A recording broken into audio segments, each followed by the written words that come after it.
Well, we're doing our usual Saturday stream. Um, I'll probably be putting up DBD Mobile Adventures 11 tomorrow or the day after that. It'll be either tomorrow or Tuesday. Because I was really happy with the views on the 10th one. It's nice to get support on stuff you edit. And I don't think I asked for much when I request that people actually watch something I've put the time into making.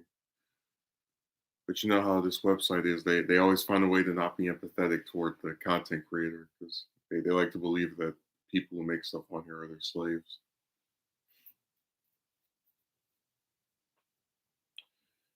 Yeah, I was. The 11th one's gonna have something I really like, which is me having a hatch escape. So that's when someone brings a key, and after one or two people have died, and you do enough generators, the hatch spawns. So you can sometimes win the match by just being really, really quiet and going around and looking for the hatch with whether you're by yourself or with someone else, and going through there. So that's what ends up happening during the 11th installment.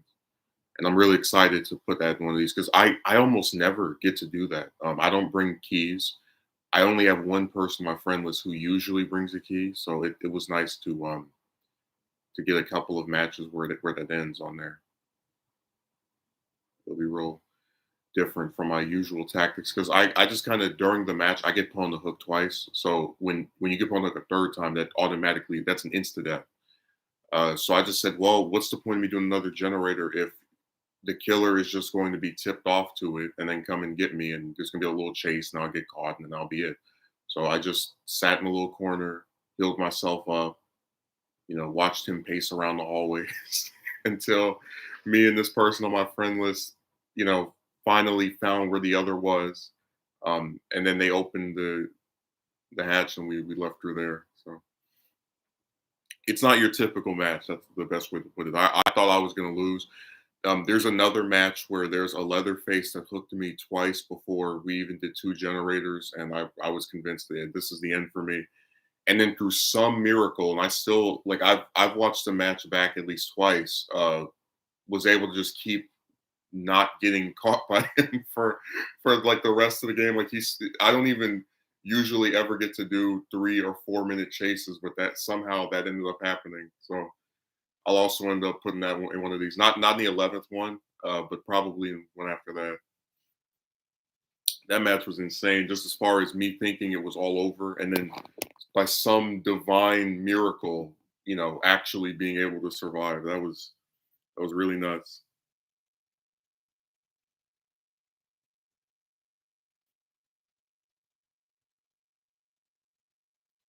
I read this one article where they put, I don't know if it came out last year, maybe a few years ago, because I did a stream talking about MCU villains several months back, and someone actually wrote an article where they said that Killmonger was the not only the best MCU villain but the best movie villain of the 21st century, and I just laughed. I was like, isn't it sad that you have this interconnected series of films, right? And you don't pick the person that referring to Thanos that was literally built up from the first time all the superheroes crossed over together. You don't say the person who's been in four films, right, as the main antagonist or as an anti-hero villain, uh, was, the main, what was like the best one, referring to Loki. It's like the two most obvious ones that make the most sense to even contemplate putting up with such a high degree of praise. You sidestep them for a guy that's in one movie and just like I was it was hilarious to me that's even something someone actually wrote. Killmonger, the best movie villain of the 21st century. I guess this is the timeline where the Dark Knight doesn't exist, where Infinity War doesn't exist, where the first Avengers doesn't exist. Like really, I think there's if you're gonna say someone's the best MCU villain, if it's not Loki or Thanos, I just can't understand it. Because with Loki, he actually gets a character arc, unlike most of the other antagonists who are usually, thrown away after one movie. Um, And with Thanos, there is a lot of development from Infinity War. I wish he would have had some other movie where he was a major character as well, especially if he was the like ultimate antagonist of the whole series. Out of all the villains, you chose a literal terrorist who overthrows a kingdom and wants to take over the world. Yeah, I don't see, and like the funny thing to me is that this part like Michael B. Jordan, who portrayed Killmonger, said that he modeled or like saw comparisons in his performance as Killmonger to Professor X and Magneto. At least if you pick Magneto in the X-Men movies, um, that's a character who, well, I don't think it's as interesting as his comic counterpart because we still don't spend as much time with him. Certainly is more nuanced and has a more understandable motive. You know, he wants the world to be better for mutants, and sometimes he'll do extreme things to make it be that way. Like, I just think if you like, not even just in the MCU by itself, right? I don't see how Killmonger is better than Thanos or Loki, and that's not even bringing in like other antagonists. You know, like it's just I find that really insane.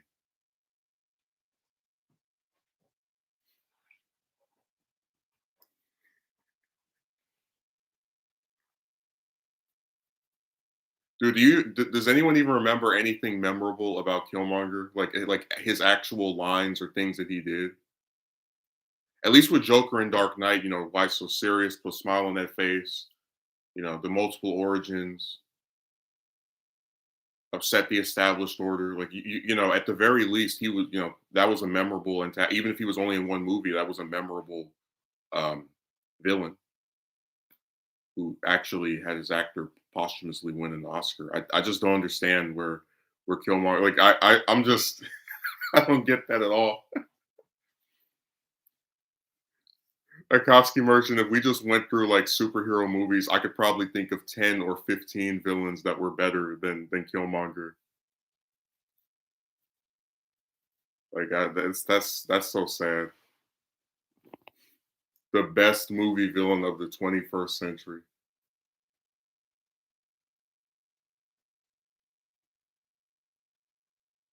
That is insane.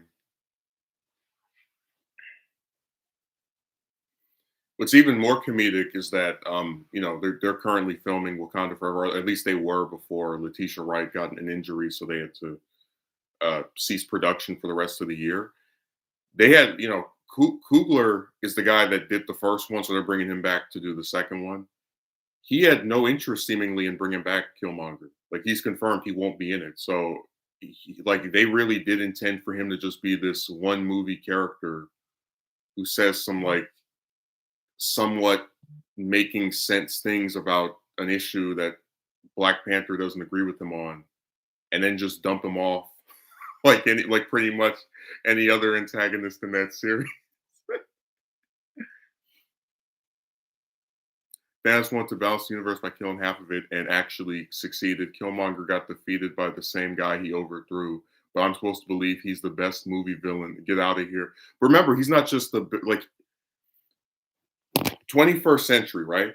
Like we're not going to count the 90s. Ain't nothing that came before that. You've got, you know, Green Goblin in the first Spider-Man movie figures out the hero's identity without even needing the help of anyone else, which is something no other villain in the trilogy is able to do. He is able to terrorize the people that he loves, with the exception of his son, who he uses as like a twisted thing to make it make sense that he hates Peter. And then after he dies, he's able to convince Peter on his in his last few words to not reveal his secret to Harry. And then even after his death, his legacy lingers on the two installments afterward via the hallucinations and as serving as Harry's motivation for hating Spider-Man. Like I'm not even, and I don't even want to bring up Doc Ock because you know Doc Ock in Spider-Man 2 just blows Killmonger out the water. But you get the idea, right? That even if we didn't bring up 20th century villains, right? Just ones from 21st century superhero movies alone, Killmonger is easily outclassed by several of them. Like I don't find him as interesting as Green Goblin, the first Spider-Man movie. I definitely don't find him as developed as Doc Ock in Spider-Man 2 by itself or in Harry throughout the whole trilogy.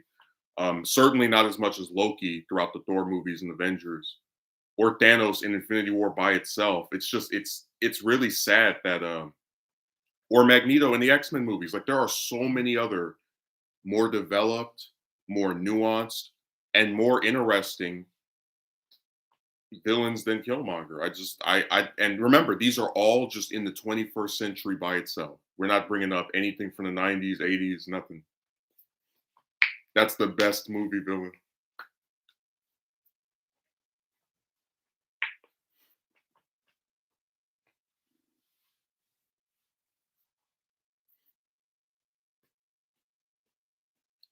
I think it's so sad that this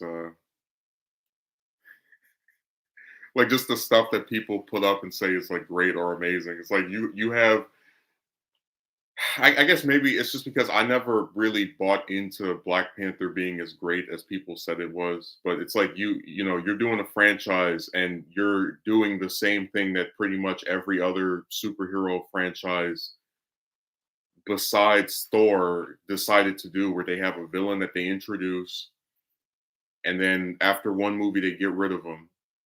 And I'm supposed to believe that this is what that they did something with Killmonger that was so profound, so never before seen, as to make him better than all these other examples I could bring up.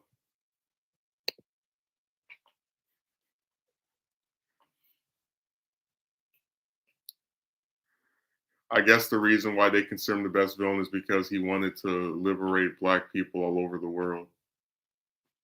What do you mean you guess? I can send you the article and you can go read it. We don't need to play the guessing game.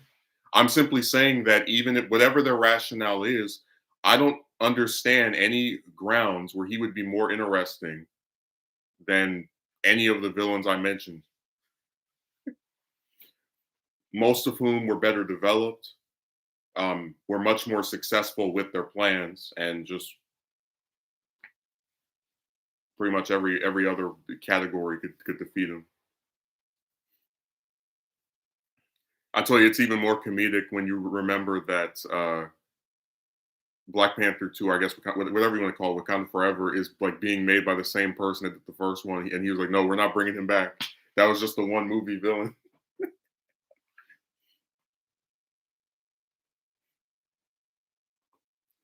No, Brandon, it's the best movie of 2018.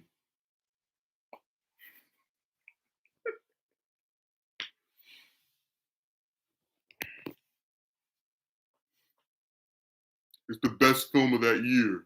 And nothing even comes close.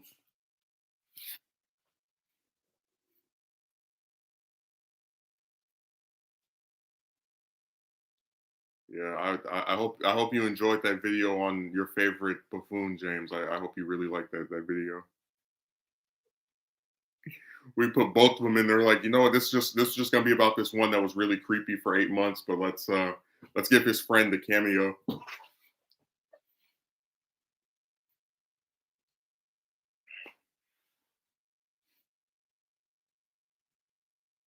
Like I only saw Black Panther once. I just remember that for a big portion of the movie, he just like disappears. I'll probably have to go online and look up the because I know there are websites that calculate screen time. So they're like this actor was in this for 10 minutes, stuff like that. Just thought he was really underused, and it's like they got rid of him after one movie for a reason. They didn't have any intentions of having him be this like overarching, and that's why it like really blows my mind that someone thinks he's better than Thanos. Because even though Thanos is basically just in Infinity War, he still was an overarching threat like that was established since the first Avengers movie that they took the time to build up to. Um, I just don't see how, and again, that's not even counting Loki, where it's just both him and Thanos have way more screen time to actually do something that's memorable than Killmonger. Did you see Killmonger get mentioned in Infinity War or Endgame? Have you seen anyone talk about, oh my God, because he did this, we no, nothing. Just it's like he never existed. At least when Joker didn't get mentioned in Dark Knight Rises, that's literally because his actor passed away. But the legacy of that character is actually very present in Rises, because his whole plot of trying to make Gotham turn against Harvey ends up coming to pass when Bane reveals the truth. That makes me question what was the best one 2018. And yeah, I did love the video. I hope they show why. Why would you want to see them again? I'd love to know.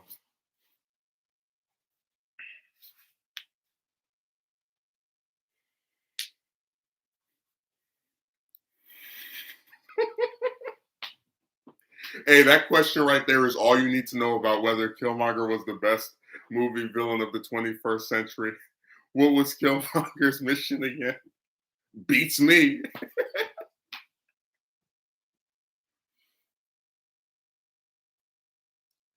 I swear, that question right there is like just confirmation that yeah, he wasn't as great as this person made him out to be.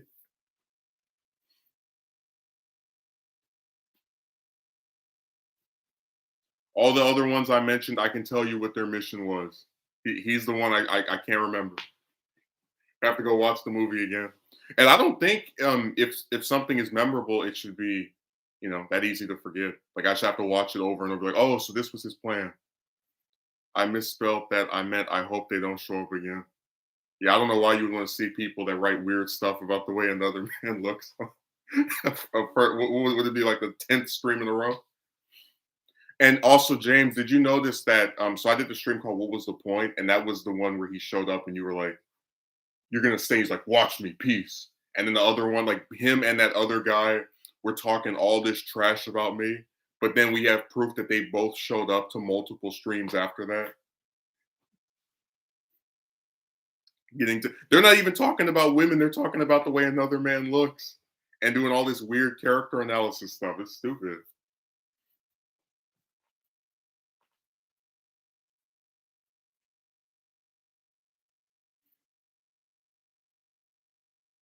No, they always say they don't like somebody's stuff. You're this, you're that, but then they keep coming back to watch you.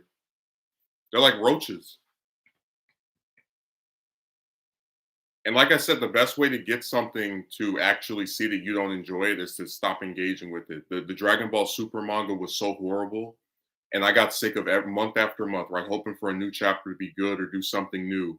And I said, all right, well, I'm not reading it anymore. And sure enough, out of the last must be 10 or 11 chapters, the only time I've read one, I didn't read the last one, is when there's no plot summary available online. I just my curiosity will just make me go out there and check it out.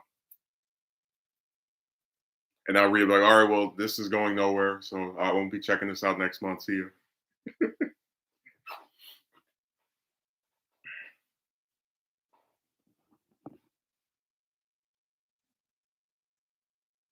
Yeah, it's just really weird the way people act. It's weird that another man is worried about your love life more than you. Yeah, you don't see me writing paragraphs. I told you, you would not like, and the way it's weird is like I said, if this was like a bad thing, right? Not talking to chicks, wouldn't it be chicks that were coming on my video demanding I speak to them? Like, wouldn't it be them writing a bunch of stuff like, why aren't you talking to us? But they don't because they have all these other men that try to talk to them. They don't care.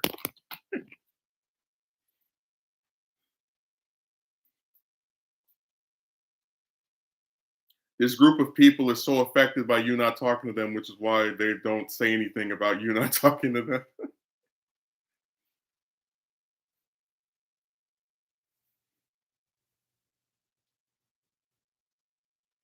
I'm so tired of these ads. Every time I click a video, I see an ad. They're really annoying because some of the ads on this website are just extremely long, and if you don't click them off, they will just play the whole thing. I've seen hour-long ads where there's full podcast episodes uploaded as advertisements. You thought it was going to be women, but it ended up being men. Well, I didn't think it was like when I did the first one of these years ago, I just put it up with no expectation. Like I didn't know what the I word was.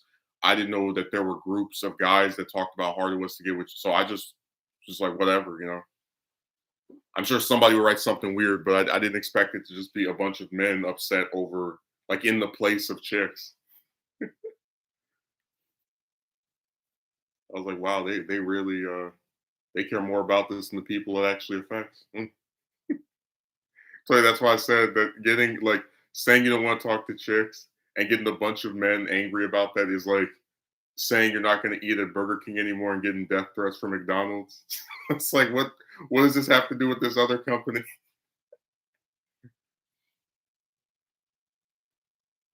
2 minute ad. Every video just advertisement. They're not even short. They're like 30 seconds. It's always 10 minutes, 8 minutes, 30 minutes. There was one, but she was acting cautious, making sure you didn't hate a certain group of people. Oh, I don't even believe that was a chick. I mean, you already saw what was it, John or whatever did, where he changed his, he stole some woman's picture and pretended to be a woman when he came on my channel. So I don't even believe that was a broad. Because we already know for a fact that they do that where they try to pretend to be women.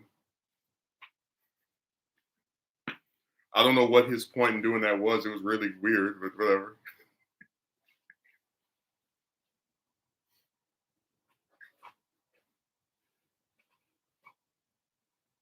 No, no, I'm talking about yeah, for all we know, that could be a guy. Did you see Serena's picture? No. Did you see her talk on the video? No. So that could be another guy. I really wouldn't put it past one of them to do that again. Because we know for a fact that most chicks don't leave like weird comments on my video ever unless it gets like some ridiculous amount of views. So I'm fully convinced that that was probably just another guy, just writing weird stuff as usual. Yeah, you know how weird these guys can be, so I don't even put it past one of them to do that. Hey, where did Kotsky Merchant go? Did he did he give up? He went to go look for that article where the woman said that Killmonger was better than any other villain from the 21st century.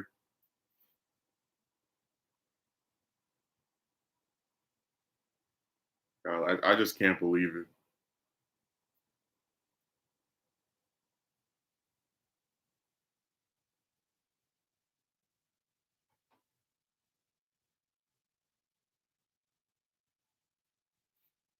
I remember that 34-year-old made multiple accounts to dislike my video I made on him. Well, that's one of the reasons I turned the likes and dislikes off because I used to do. I remember I did some streams where like there was a guy that had what was it, 7 accounts, 12 accounts to downvote my video, like as I was streaming, so that the chat would be like, "What's with all these dislikes?" So I just turned it off. So I said I was never a fan of the rating system on here because like all it is just an excuse for people to click a button to show they don't like something without explaining it, and then you're supposed to just put up with it forever.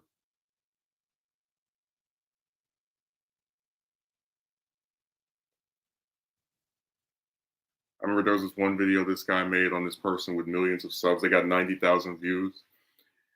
And it was like 3.1 likes to 3.8 dislikes. And they were like, oh, that's how you know your video is bad because you got more downs. Like, that's because you guys come on here and downvote the video because it's talking critically and, slanting toward negatively about a channel that you're obsessed with. So, it's not really showing anything on his part. It's just you guys clicking a button and trying to, I guess, win the war of likes and downvotes.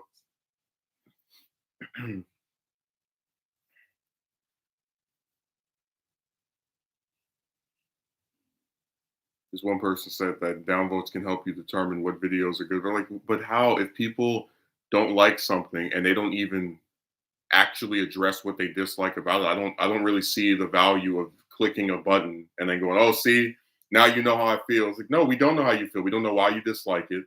We don't get what your issue with this at all is. This one guy did a review of one of the What If episodes, and he got more downvotes, which was very surprising because his subs usually are just thumbing up everything he does. And like barely anyone in the comment section actually addressed what the problem with his review was. It was just, you disagree with me, so downvote to oblivion.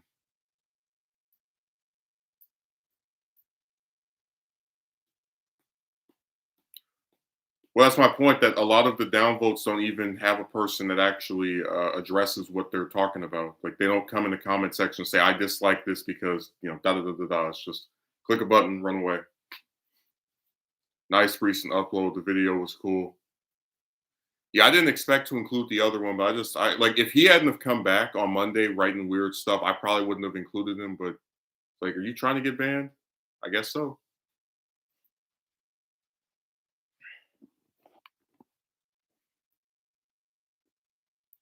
My favorite part was where he wrote, "Most women want kids." Like, do you have any proof of that whatsoever?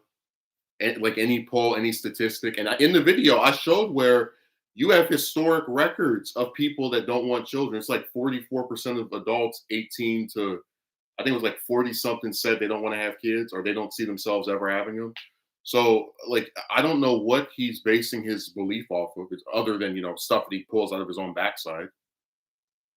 But we show plenty of proof, and I didn't even get to include the voice recordings of different chicks saying they don't want kids, which we have proof of that as well. Hell, I wouldn't even have to. You know what?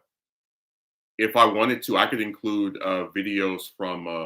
No, it's no. I'm not going to say it's men. I'm going to say it's chicks because we already explained that chicks have most of the authority when it comes to if someone progresses with a romantic relationship, because men don't have the extreme standards that chicks have, which is why you don't see groups of chicks online going, "Why wouldn't this man accept me? I've spoken to men for years." So no, this is mostly them.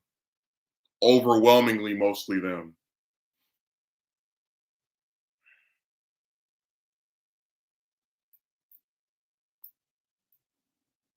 No, I'm not about to say it's both men. It is mostly chicks.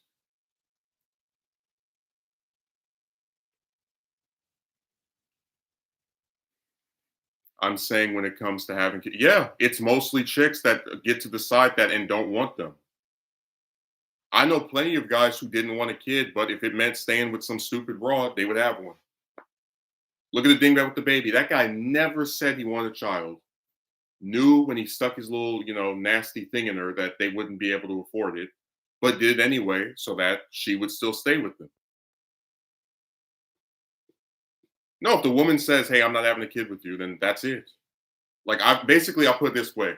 I've never seen a man convince a woman to have a kid, but I have seen chicks convince men to have kids over and over again out of the fear that the woman will leave him if he doesn't acquiesce to her petulance.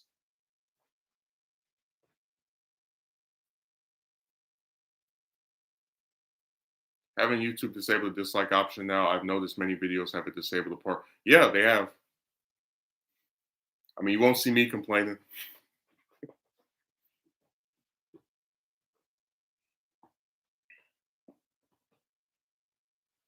That's why I turned them off. I was like, the only people that even use them are trolls. Like I told you, I had a guy make 12 accounts just to downvote every time I did a stream. People go, why are there so many dislikes on the stream? To distract them. Like this is stupid. So I got rid of it.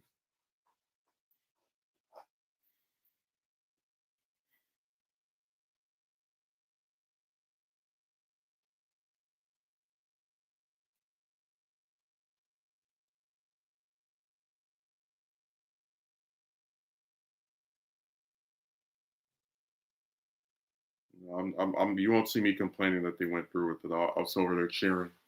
I mean, that fear of being abandoned should be gone. Women have their own money, so there's no problem except if the woman is poor. I'm talking about the fear the man has of being abandoned. That a man will do a lot of things to stay with a woman, um, even if it's things he himself doesn't actually want to do. Am I the only one who didn't use the dislike button, even if I don't like the video? I just click off of it. Yeah, usually that's what I do because it helps with engagement. Like, I know this one guy's video, and he got about 3,000 downvotes, and it had like 70,000 views. Now it has over 200,000. It's just I don't. I usually try to just avoid it. It's funny too because in the video he actually acts like a normal human being, and then like now he sits online talking trash about people on Twitter. So like they retroactively go to his video to downvote it. I use the like button a lot if there's a channel I like, but I don't get the same courtesy from the people who watch me. So that's just what that is.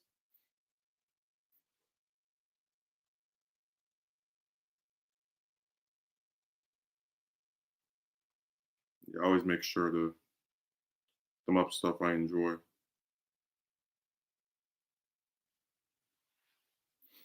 Mm.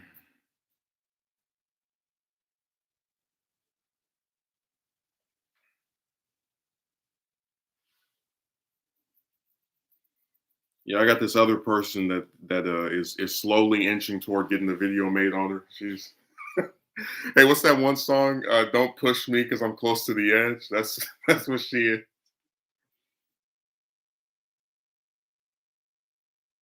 Hold on, I'm scrolling up. I'm trying to see when this dialogue started. It's another one of those chicks where they act like having a phone call is the most difficult, hard thing ever, but then they also want you to speak to them forever. So this person, the first time I messaged them was in October, and even now they won't. They'll ask you, "How are you doing?" It's like, "Oh, can we have a call?" No, whatever. Mm. So I'll probably give that person one more week, and then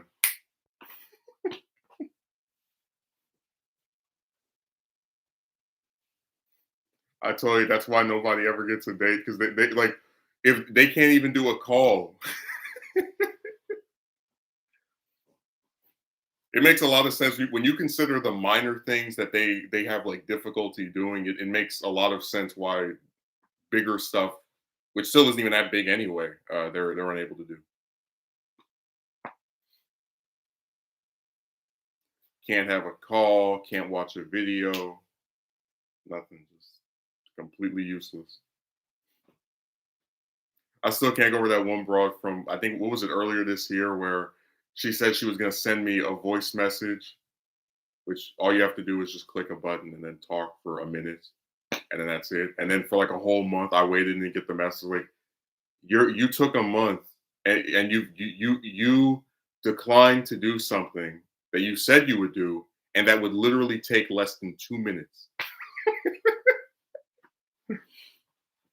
The problem I see occurring with this change is tutorial videos, for example, will be able to be distinguished if it's a troll or misleading video than an authentic or honest video. I mean, I guess, but a lot of times there are videos that people should already know are BS. Like you go on YouTube right now, you type in uh Ghostbusters Afterlife full movie. It's like you know it's not the full movie. You know that's someone that's just making a stupid hour plus video to make you think that it is. Just I a lot of this stuff you're able to just look at it and go, yeah, that's probably not true. And you can still go post in the comment section, hey, this video is trash, which I've seen people do before.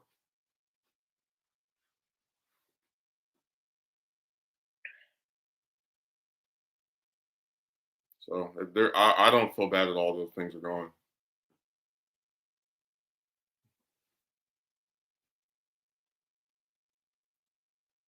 But they're gonna sit there and cry censorship. Oh my god, I can't download a video. I can still comment on it and talk about how dumb everything is, but my free speech. That would be really funny if they like make it to where you have to have like you can either have likes, like they either get rid of the likes or they get rid of the comment section. So people can just click like or dislike, but then they can't say anything. I feel like most of them would prefer to be able to say something because saying something has a personalized touch to it, whereas before with likes, you just click a button and run off.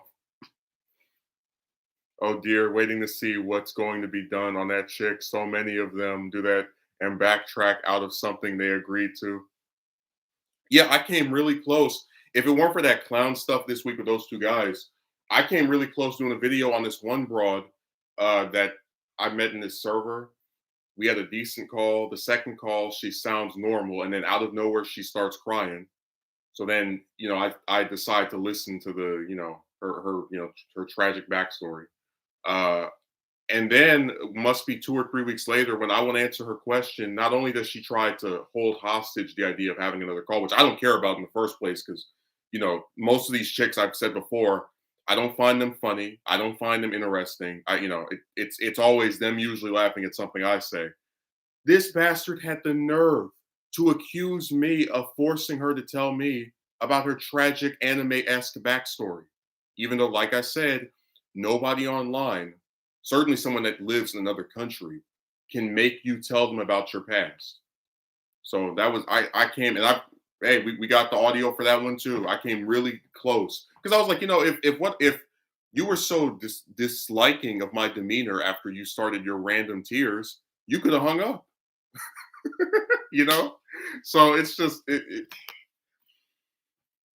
don't say things that make any type of sense. Let's put it that way.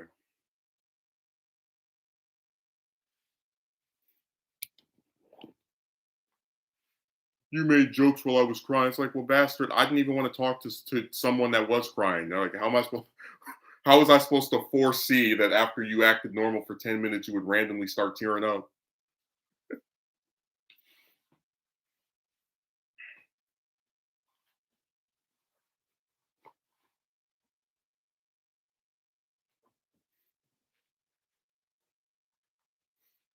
No, they don't even say things that make any type of sense. But yeah, then I got into that conversation with that other bra talking about be the bigger person. It's extremely immature to make videos on people that piss you off. And then she tried to retcon it. Oh, I also meant that what they do is immature. It's like, yeah, they get to treat you any kind of way they want, but you're supposed to have this weird moral high ground of like, I must take the road less traveled. Like, get the hell out of here. That is so unbelievably weird on her part. Such strange behavior. But like I said, if she didn't like my demeanor in this call where she randomly starts crying, wouldn't she have hung up?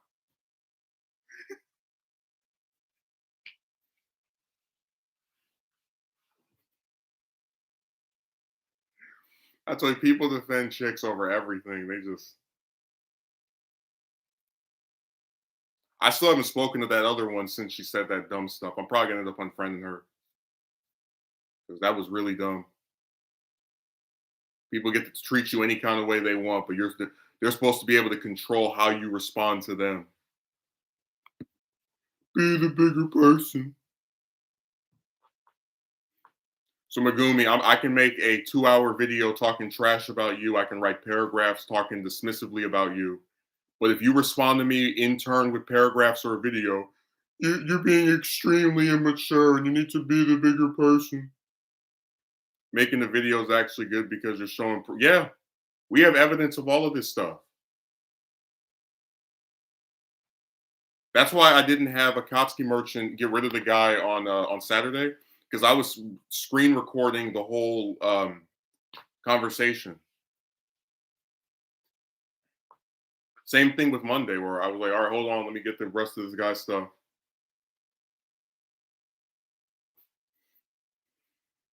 Because when you get rid of somebody, YouTube likes to hide the stuff they wrote. So I was that was the whole impetus for holding off on doing that.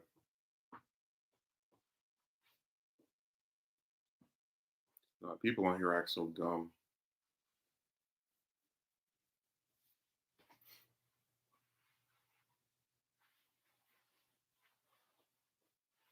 So they don't even care about proof. They just say random things. I see those double standards there.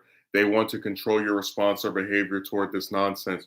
Well, you look at the what that Tony Trevor clown wrote, where he was like, "I bet Justin is going to mention me on one of his streams." Like, what do you like?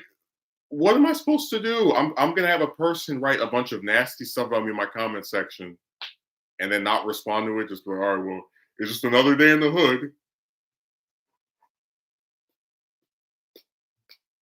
And yes, I noticed during the stream, so I refrain from taking action against them. Yeah, good thing. To be honest, I'm not sure why people are still trying to prove you're wrong when you have all of the evidence right here. Well, that's why they have to talk about irrelevant crap like the way someone looks, because when you're unable to actually address what someone is saying and its validity, you have to like your whole subject matter has to be irrelevant, random stuff.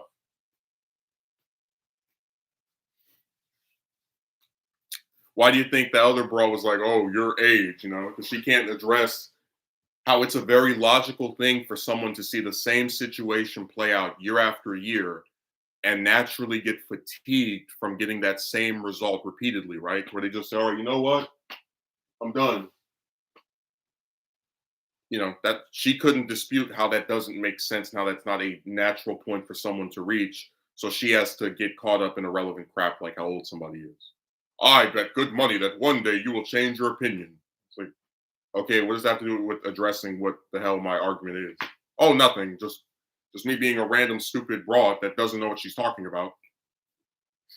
And remember what we said before, if she was so great at knowing what a relationship is and being with somebody, why was she on Tinder? Hey James, if she was so successful with getting the romance, why was she 30 something and going on Tinder? I'd love to know.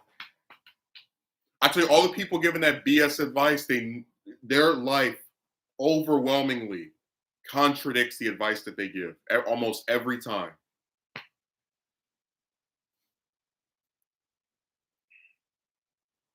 So that thing that with the baby, oh, you have to put in work to get a woman. It's like, what did this guy do to get with you? Oh, he just came up and said that he liked me. It's like, what was work about that?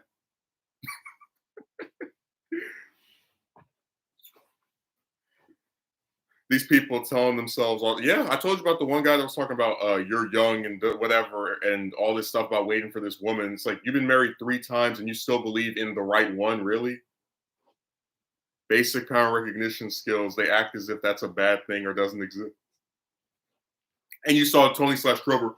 Well, just because you do this stuff doesn't mean you'll get a woman in 3 or 6 months or a year. It's like, then what the hell's the point of doing all this extra stuff that you don't even want to do in the first place? That's like me telling you to go to, what's a good example? Like, let's say you don't want to go to college, right? And I'm like, well, just because you get this degree doesn't mean you'll get a job in 3 or 6 months or a year. It's like, well, then there's no point in going to school if I'm going to get the same results. Oh, it definitely is the delusion of reality. But you saw that prick had the nerve to say, "You mean to tell me that a woman with bad skin that is over?" It's like, dude, there are so many chicks on Facebook that are overweight and are married. I could make a 2 or 3, like if I just typed in just like random female names, I could make a 2 or 3 hour video easily, just taking pictures, talking about one of them for like 5 or 10 minutes.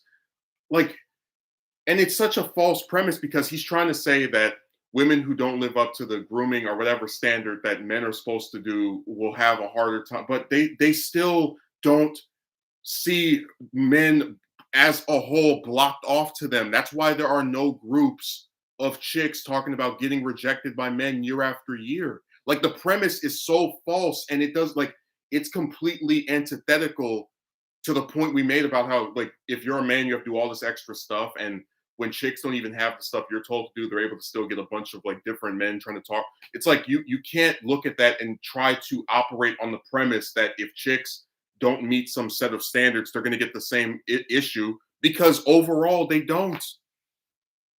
That's why there are no groups of chicks talking about getting rejected every year. What a joke. Yeah, that's so easy to find on Facebook. Why can't they understand how one-sided this is? I wonder how many times he went outside and saw couples. It's just funny because he's like, if a woman has uh bad skin and is overweight and armpit hair, I'm like, I've never seen a single goddamn man, all the guys I've ever spoken to who was like, man, this one chick, she had a nice face, nice backside, nice chest, but she had armpit hair. That's a big no for me. Dude, these guys would date a chick that had a damn a mustache on her triangle if they thought her face was hot enough. I don't even want to hear any of that because first of all, you won't even see that anyway. Usually, unless they just walk around, with a tank top on every day. Like I'm telling you, men are nowhere near as picky as chicks are. I swear. We have evidence of it. The only reason I'll do a video like that is one, because I can't make edited hour-long videos because I don't have enough space on my computer, but also because I never show people's picture anyway. But there's plenty of proof of that. Like it's such a joke. he really made himself sound insane trying to actually say there's standards for chicks. Like, no, there is not. Well, here's the standard.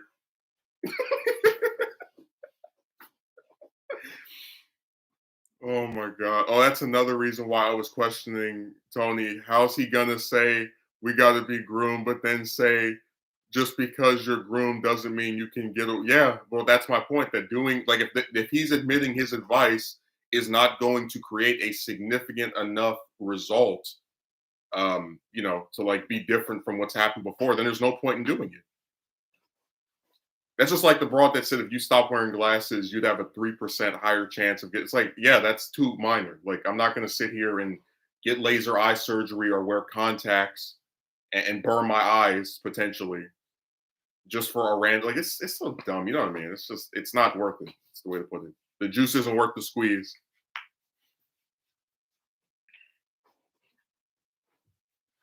No, they wrote some really ridiculous stuff over the course of those two streams.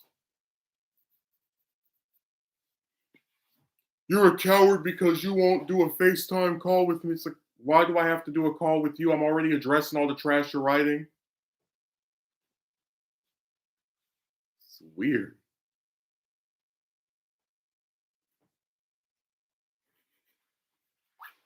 I tell you, these guys act like something's wrong with them.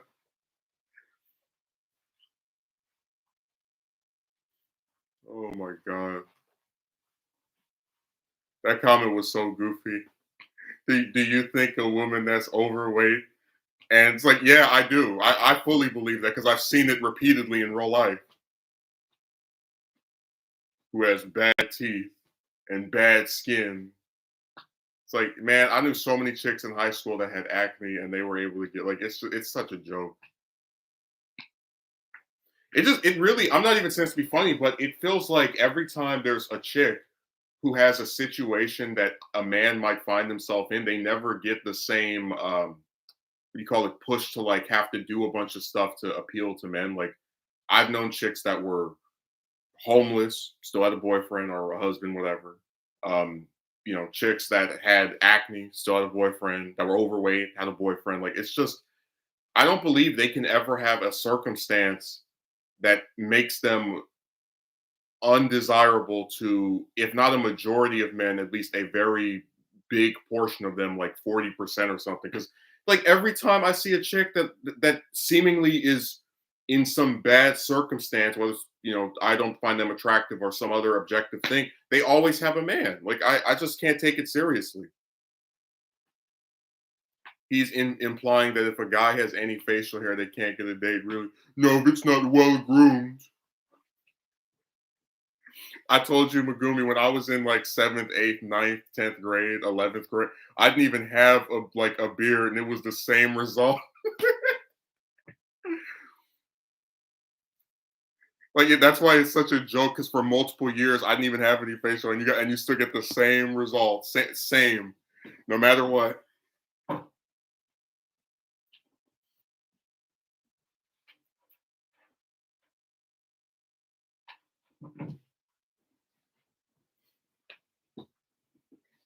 And doing all that stuff to get with them really will drive you insane because you'll be sitting there and you're like, why does it not work? I did this, I did that. And at one point I just said, you know what? These bastards are doing this to everybody. Told you, when I found out that my best friend, who I think the world of, I think he's very smart, has a job in school, all the rest of that stuff. When I found out he was getting the same result, that's how I knew. I was like, I believe too much in him to like ever believe in the mystique of the chicks, as in like they know who to pick and what. No, I don't believe that anymore. I think they make a lot of dumb decisions. I think they love wasting men's time. You're right. I agree with you definitely. I can confirm this from what I've seen in person too. Man, isn't it? It's just sad that like they really sit here and do all these character analysis, and like there are so many men that don't even do what I do, and they still get the same result. Like there are men that don't have any facial hair get the same result. Men that go to the gym get the same result. Like it's just such a big joke, because all it is just taking this one guy, like this one person, right, and trying to make them the avatar for a like situation. Like, oh, men who don't get with the woman look like this or they act like this. It's like, no, it's loads and loads of guys. Like people always say it's sexist when you talk about like chicks as like a monolith, like all of them as the same thing. But then it's not sexist to say that if you can't get a woman, you're automatically this type of man. Especially when you have entire groups about this, was not to be taken seriously because of his name. He's just a really weird guy. That's all he was. Just a really weird guy that wanted the attention of another man. That's all there was to him. That's his whole character.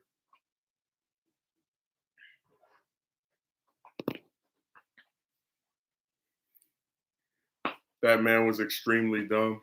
A lot of these guys are like,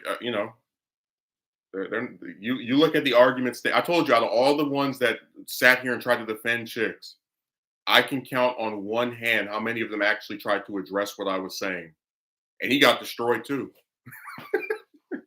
You showed this woman too much interest. What the hell does that even mean?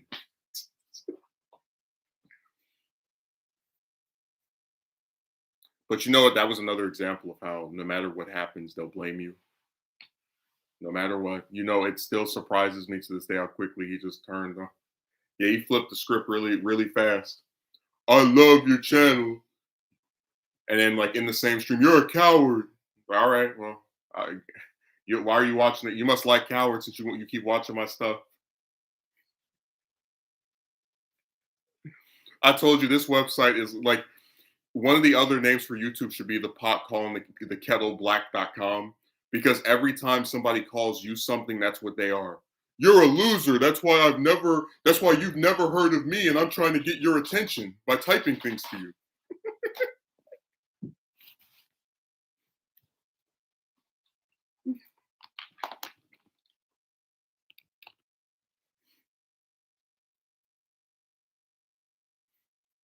You're a coward. That's why you're showing yourself while I hide my face.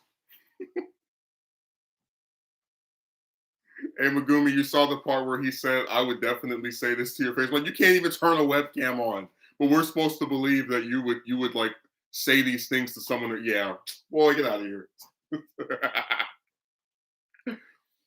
That's the joke of the season. I feel like that should be like in an SNL skit where it's like a guy and he's like, put like a little thing over, says like, "I would definitely say this to you in person." Then the person like comes in the room, he like jumps out the window. If you remember the first time he showed up, he seemingly had a brain and a decent dialogue, but as of late, he just turned antagonistic. Yeah,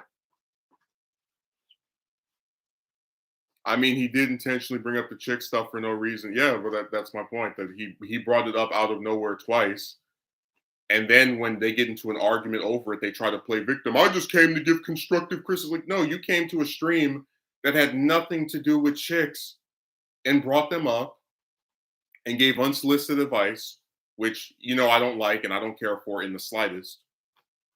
So then when you get banned or in trouble, you try to play victim. Oh, I just came and gave constructive criticism.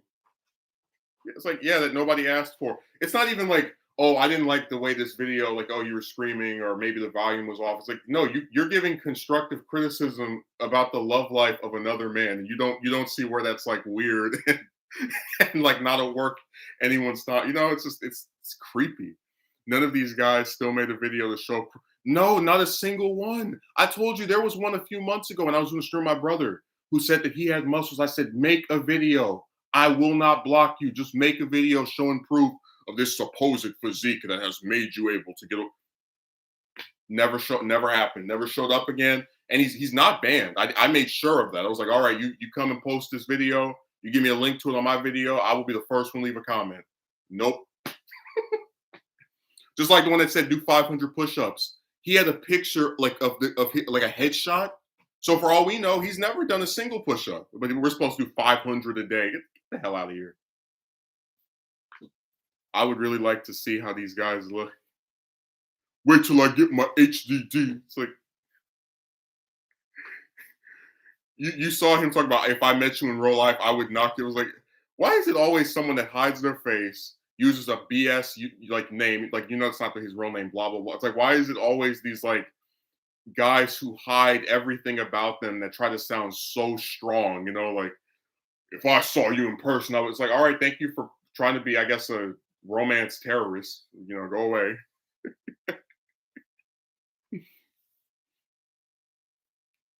Like nobody gets why that's creepy. It's like I want to beat this man up. Oh, did he do something? Yeah, he made a video about why he doesn't talk to women.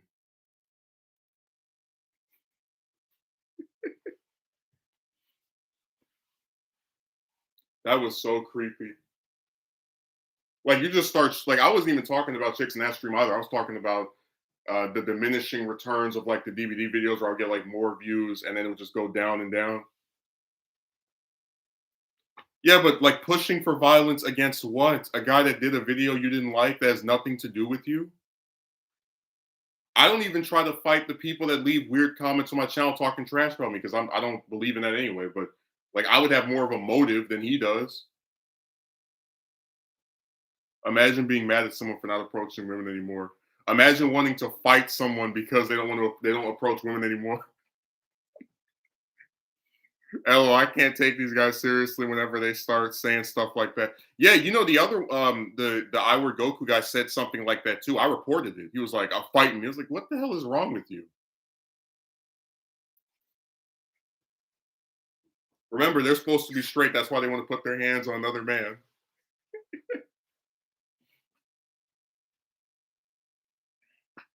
Because that's what straight guys do. They imagine themselves fisting other men.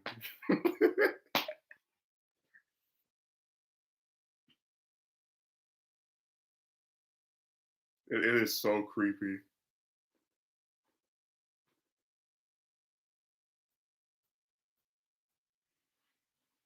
So that's the ultimate way that the chick stuff like doesn't actually bother chicks. You don't see any of them in my comment section talking about you need to talk to us or I'm gonna beat you up. None of them doing that. It's just men.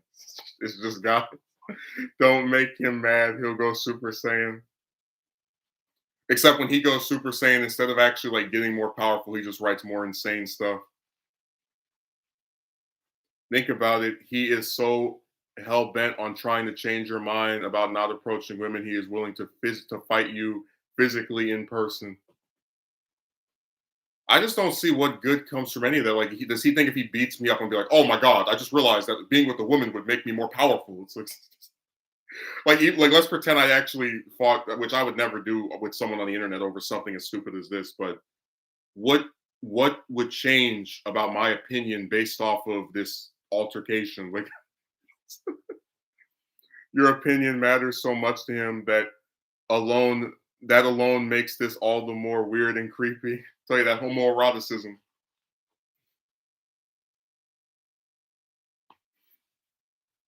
Again, let's flip the genders. Let's say there's a chick who says, "Hey, I don't want to talk to men anymore. I'm good. I'm not interested." And then like a bunch of women come to her video and are like, "Well, your chin is too long and you're too ugly." And you wouldn't say like, "Why are chicks talking about the way another woman looks? Doesn't that make them kind of look a little leaning toward preferring women to men?" Let's put it that way. It's like it's just it's weird. I swear to you, I never go around like when I used to watch other men's videos about chicks, I never was like, let me analyze the way this man looks. It's stupid.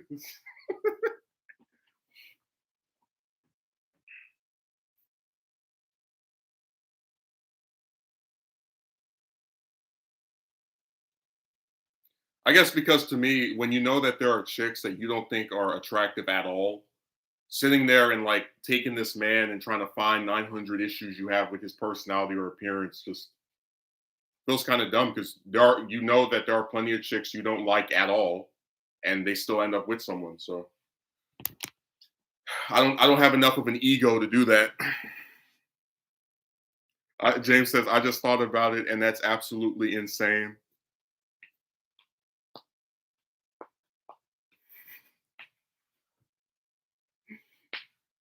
I'm such a straight man that I go on the internet to talk about the way other men look.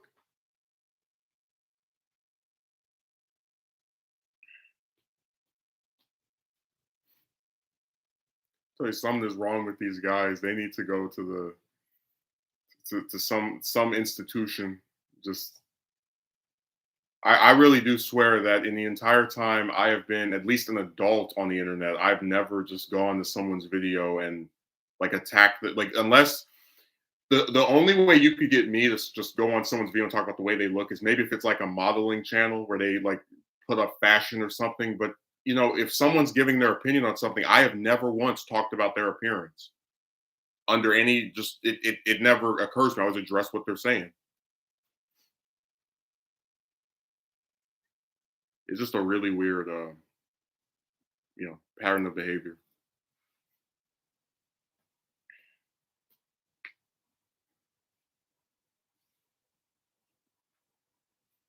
I told you that we're wrong, but we're the ones with all this evidence. Like if these guys were telling the truth, wouldn't we expect them to show us the score once in a while? Wouldn't we be seeing polls and statistics about all these new relationships and marriages? Instead, the reverse is true. Then again, he did say he was on some. Well, he said he was on something during the one on Saturday. The one on Monday, he was apparently, not on something, just acting like an idiot.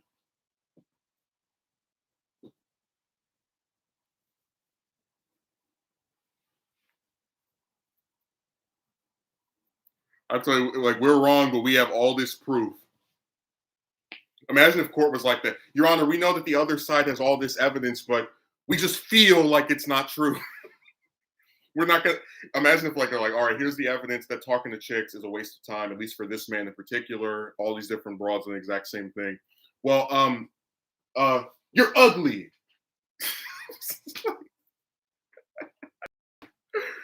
Imagine if court was like that, where you could just dispute evidence about the way the person presenting it looks. Just it's so dumb.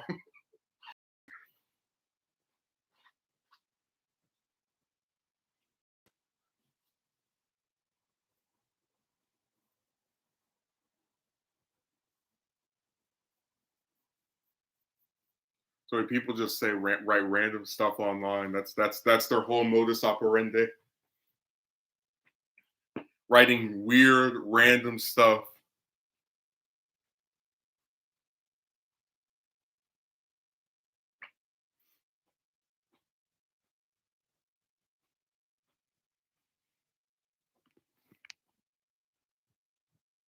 So this website is just has a lot of weird people on it.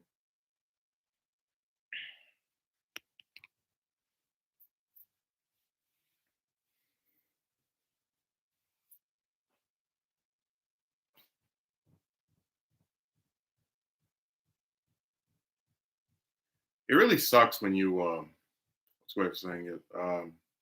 I guess try to have a dialogue with people, right? Which is why I really hold off on like blocking a lot of these clowns because it's an attempt to actually have a conversation. Um, but I just get tired of like every time you do a stream, here comes a weird guy, here comes 900 messages from this strange. Like it just gets really annoying when it's over and over and over again. Hope to never see him make a reappearance or cameo. Hey, speaking of cameos, I know about your cameo in No Way Home. The movie that's going to have everybody in it. I went on Wikipedia yesterday. And you know how with the way their stuff is formatted when they do a movie article, it has like starring this person. They said the movie is starring 13 people. And that's not even counting the other two, McGuire and Garfield. So it's just I'm really excited to see the movie with everyone in it. I know James is gonna be in one scene where he's like on a bus or something in some Technicolor. That movie has the whole planet, every person you can think of is in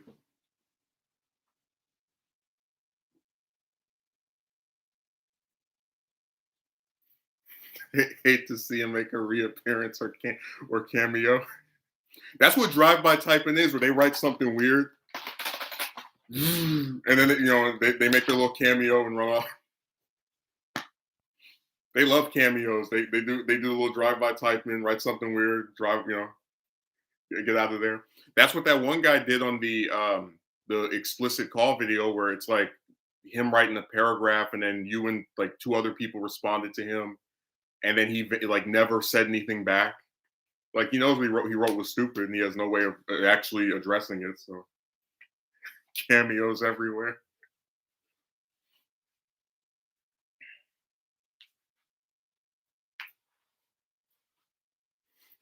No, I don't know what's wrong with people on this site. They just act like they are on some kind of some disease.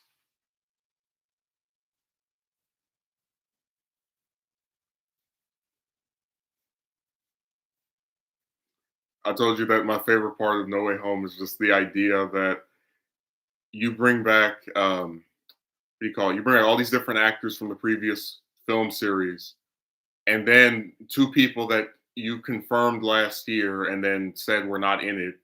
Everyone believes are in it, despite you saying they're not in it. So if they're not in it when it comes out in 2 weeks, and people start getting mad, it's going to be something that almost entirely wasn't your fault. Like you told them over and over, Garfield and McGuire are not in this.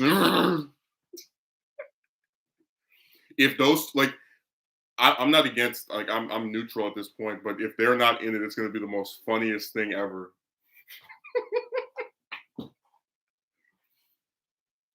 Like James, can you imagine the freak out? It'll be just internet shattering. They lied to us. They told me that they were going to be in it, and they weren't. Like no, people on the internet said they were going to be in it. So yeah, this is the first movie I've ever seen where there's like a whole bunch of BS. What about Penny, Gwen Stacy, Redcon, Green Goblin's death, and bring him back? Yeah, that's just that's it's really bizarre. I told you that they were harassing the actress that played Sandman's daughter in Spider-Man 3, where they're like, "Are you going to be in a new movie?" To where she had to put up a post of, "No, I'm not. Stop asking me." And which Gwen are you talking about? You're talking about the one from Amazing from TASM, I guess as people call it. She's deceased. Um, and we don't even know it. I don't know which one you're referring to. Yeah, they retcon Goblin's death.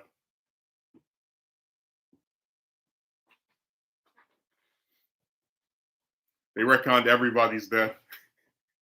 They retconned his death, Doc Ock's death, Electro's death. Like Electro got blown up, and I'm supposed to believe that's the same. Whatever. I tell you, this movie just seems so weird, and it's just it's going to be really funny if people don't get what they want in 2 weeks.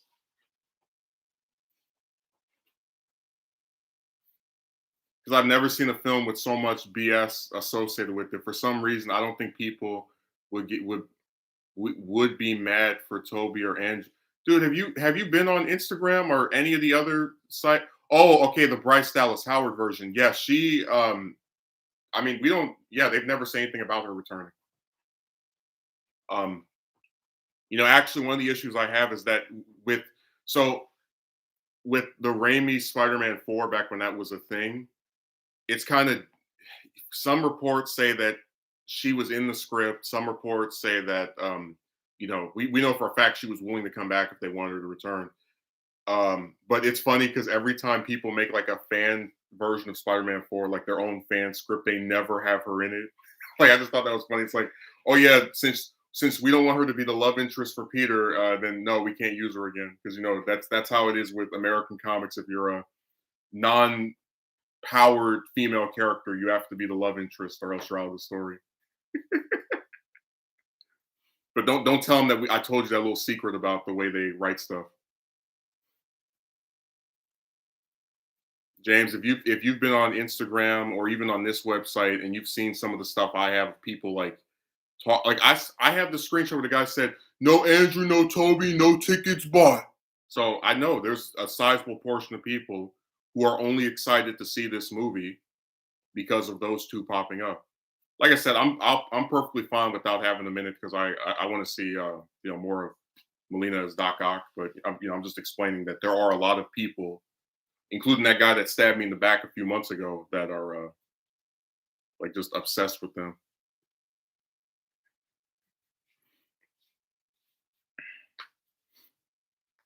It really sucks with Gwen because that's the only version of Gwen in any extended media, at least out of the live action stuff that gets to live.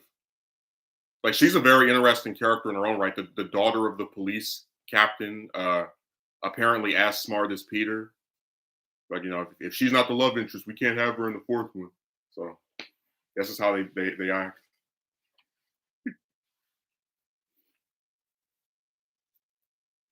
Yeah, this movie has had fake posters made for it. People will make a fake Photoshop, whatever we want to call a poster, and stick it up in buses or at movie theaters. Yeah, James, I have the screenshot. I was like, no Toby, no Andrew, no tickets bought. I was like, damn. I feel so bad for like just everybody working on that thing because if you like when they come out and say that these two people are not in it, and then you're like, no, they're in it, and then when they're not in it and you get pissed, it's like they told you they weren't in it for that reason, so you wouldn't get angry at them. They really are damned if they do, damned if they don't.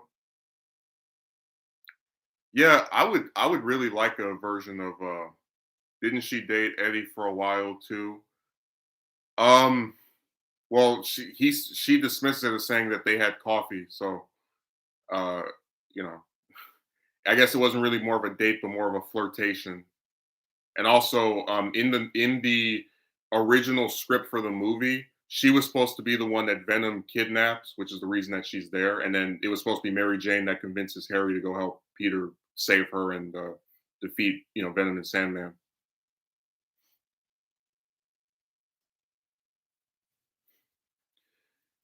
I mean, you could say that about pretty much anybody from the from the Raimi trilogy. Like we can't get more Harry. One because the character died in the third one, and also because Franco got Me Too'd.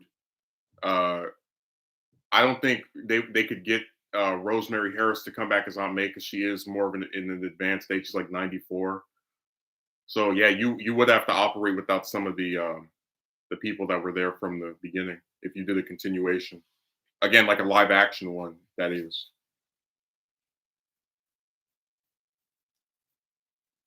Some people are so insane that they actually think because we know that Felicia Hardy or Black Cat, Vulture, whatever, was supposed to be in four. So they actually think that Raimi wanted there to be some weird, not love triangle, like love square of Peter, Mary Jane, Gwen, and and Black Cat. I was like, dude, if they brought back Gwen, they would have her clearly just be someone that he goes to school with. They wouldn't like walk. You get how insane that is. I told you, anytime they have a non-powered female character in any superhero movie, they always have to be a love interest every time. That's the number one rule.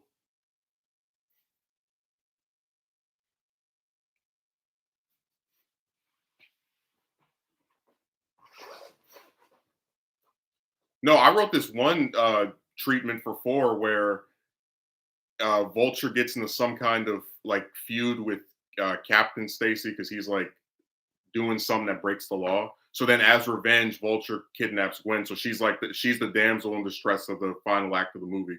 But before that, she actually gets to help Peter make we call it the technology to like mess up Vulture's wings. So she has a role to play in the story even before being put in that position.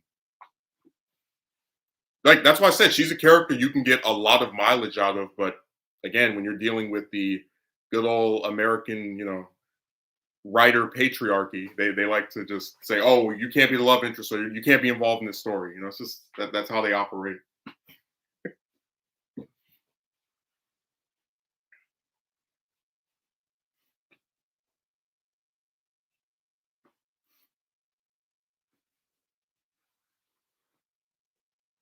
No, that was funny where Raimi was talking about going through four versions of the script and still hating it. It's like, yeah, because when you're on a deadline to make something and you have a studio that's very unsympathetic to you, you'll get fatigued very quickly.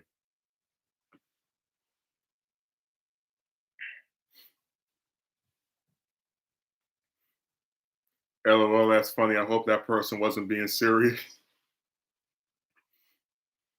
Well, we'll find out if this if this comes out and they're not in it and it doesn't do as well as they hoped.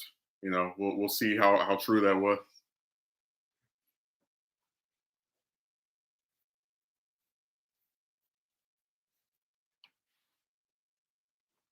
I just think it's funny. Like, I'm not gonna watch this movie because two actors that everybody says are not in it are not in it, and they keep holding out hope. Oh, don't worry, they'll be revealed in the final trailer. Oh, there'll be some merchandise that has them in it. It's like we've seen merchandise for this movie, and they're nowhere to be seen. But okay, it's just so sad watching people get their hopes up over and over, and then like when the thing that they were told happens, they get mad at the people who like warn them in advance. Don't expect this.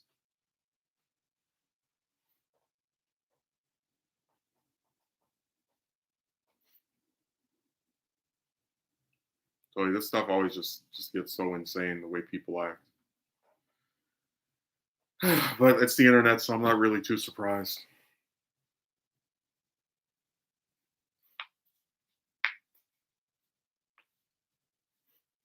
What was I gonna say?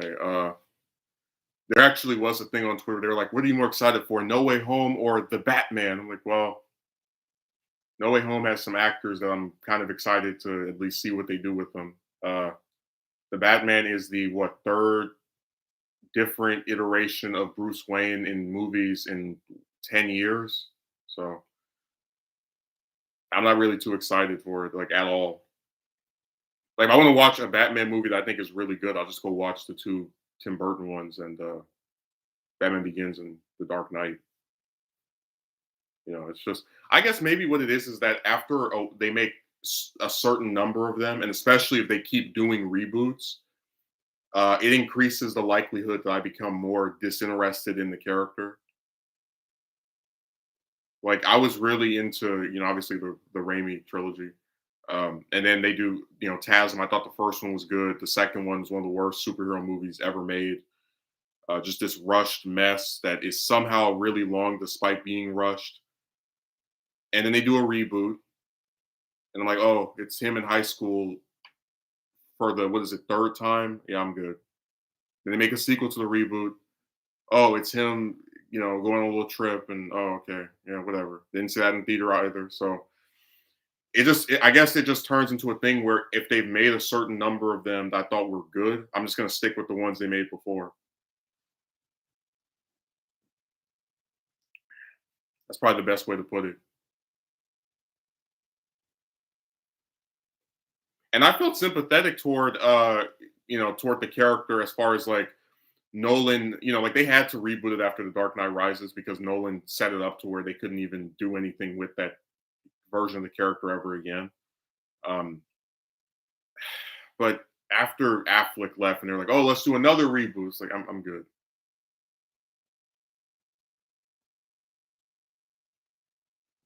I'm glad they got the vampire from Twilight to play Batman, but I'm not excited.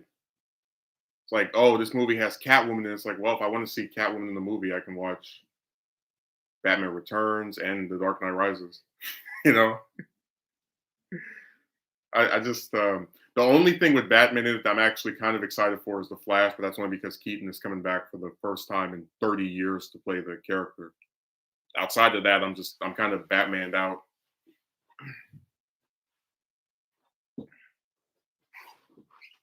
Like seriously, when the Batman comes out, I'll probably just go watch Dark Knight again. But that's the problem with these damn reboots because it just you really how to explain it when you keep starting over and you don't really tread new ground. I just kind of go, yeah, whatever. Like if they did a Batman movie with Robin, right? Who we haven't seen in one of these since Batman and Robin, over 20 years ago. You might get me to go, oh, I wonder what they're going to do with this idea. But if it's just the same old gritty, I'm good. I really don't get what the hype for it is. Like I just feel like I've seen so many different versions of this character now that I can't really get too excited for another one.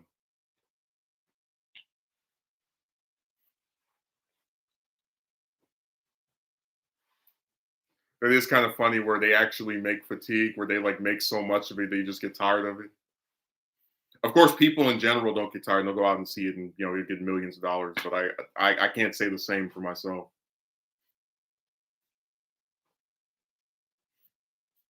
You know what I mean, James? Where they just keep rebooting something, and then after so many reboots, you're like, well, I mean, you can make another version if you want, but I'll probably just prefer this other one and go watch that.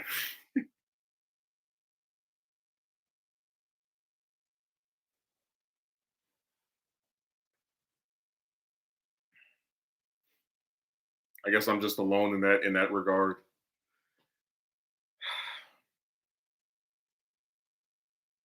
Yeah, these reboots just get really tiring. Like I don't I it starts to turn into a thing where I can't get excited for because I've seen it before. It's been done before and been done well before. So I just kind of go, yeah, whatever.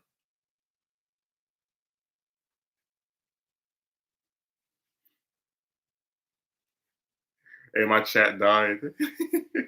Nobody's writing anything anymore. Most unlikely in about 10 years they'll reboot Batman Begin. Well, James, you remember, right, that Batman and Superman came out what 4 years after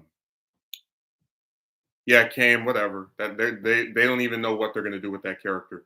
But you remember, James, that Batman and Superman came out 4 years after the Dark Knight trilogy was over, and then not even 4 years later, we're getting another version of the character in live action. So that's three different Batmen in 8 years,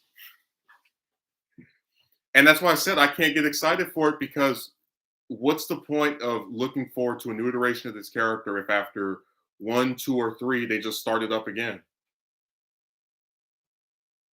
Like I almost never watch the Amazing Spider-Man ever because if I want to see the origin told in a way that I think is good, I'll just go watch the first one from 2002.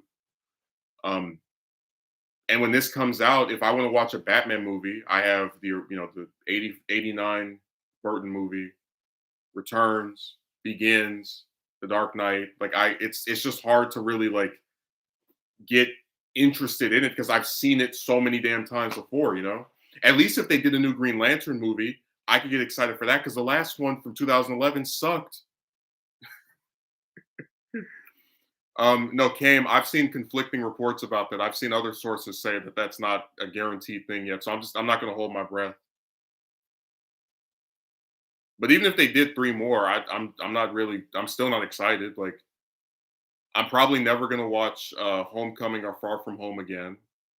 I'm only excited for this one because they're bringing back actors from previous film series. So it's just it's kind of, and if they do another trilogy and it's going to do the same villains again, it's going to be hard for me to get invested into it. So see, again, that's something that only these two have an issue. I have an issue with because other superheroes don't get movies that often. So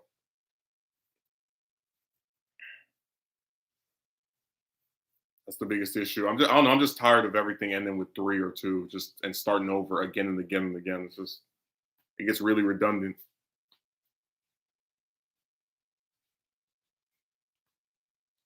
In 10 years, though, it'll be even quicker than that. I'm excited for No Way Home for the same reason, just because of the multiverse stuff. But I want to ask you if this ends with all the villains dying, as some people are speculating, and like confirming that we're never going to see any of these villains again. Are you really going to be excited for another trilogy with this character? Like maybe they'll do Craven, who's already going to be in Sony stuff, so there's a good likelihood we probably won't see that. Um, I just don't know what there will be to look forward to. Like if they did a trilogy where they have Defoe as Green Goblin, like pulling the strings, and he ends up being the one that kills Gwen, right, in this timeline. I could look forward to that because that's something we haven't seen before. There's like an overarching villain. Like the closest we came to that was Harry in the original trilogy. But outside of that, I don't really see what new thing they're going to do that's going to entice me. So that's the issue with that. They could make 10 of those, and if it's the same stuff as before, I'm probably just going to stick with the first three. Yeah, it's really bland and boring. And when you have a character in a shared universe where they have all these other superheroes who can play Big Brother and bail them out, it's just not as compelling as this one lone hero in New York that has to stop all these different foes. I really want is a Marvel. Oh, well, we can't get that duel because of Universal being pricks. let me respond to what James wrote. And then thanks for the donation. I appreciate it. Okay, James said you're still waiting for a Flash movie. It's like, yeah, I'm waiting for that mainly because of what I've said before. Keaton coming back to play Batman for the first time in 30 years. So that's why I said that's like with Flash and No Way Home, it's the same thing of like you're less so interested in the story, but more so the fact that they're bringing back some actor that hasn't been in stuff in so long. Like, oh my god, I'd see Doc Ock again. You know, just that's the sad thing about. It. It's like, oh, to hell with their story. I want to see this person be this character again. Yeah, I don't really see myself being incentivized in watching that new Spider-Man trilogy. Dude, everything is a trilogy before they even do one. Like they're saying that the Batman is the start of a trilogy.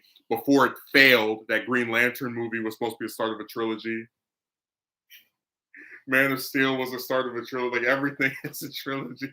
I'm so tired of the number 3. I want to just erase it.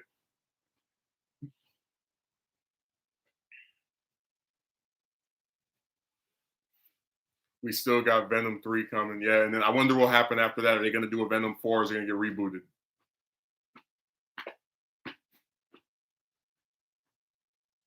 I wonder.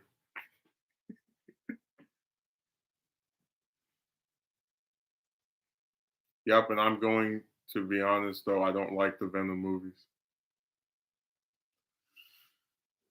I don't know why for the first one they didn't just do Carnage. That was really stupid. You picked a random symbiote nobody ever heard about or cared about because you thought Gray looked nice at night.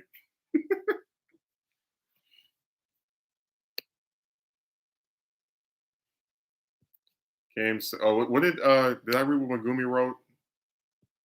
That he wasn't interested. Yeah, I'd rather just have a continuation of the original one. I'm not really like I'll put it this way. They could make a comic version of 4, like for the original trilogy, and I'd read that 10 times before I'd watch any of the stuff afterward because it's I'm just tired of seeing the story start again and then after 1, 2, 3 movies, then it starts again, and after 1 or 2 movies, and it starts like it's just I'm good.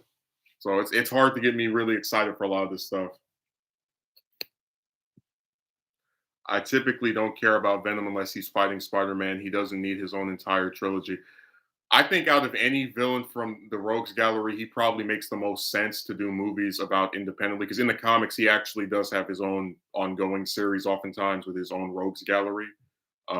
Particularly Noel, the creator of the symbiotes. I would like to see one of those, but if they're not going to actually get to do that much stuff with it, other than oh, here's this random symbiote he's fighting for this movie, then I'm just going to get tired of it.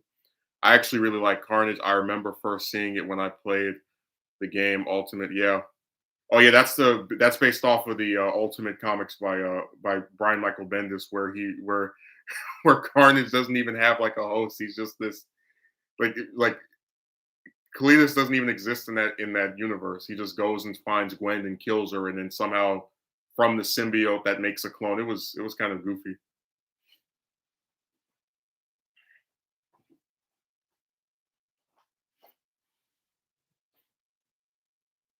They think every villain should have their own movie. They're doing a Morbius movie. They're doing a Craven movie. You know, you had some idiots that were talking about they wanted to see the Craven movie based off Craven's last. I'm like, you guys hadn't even read that damn story. It's like, why would you do an introductory movie to Craven that is based off of a comic where he kills himself? It's like they don't even think.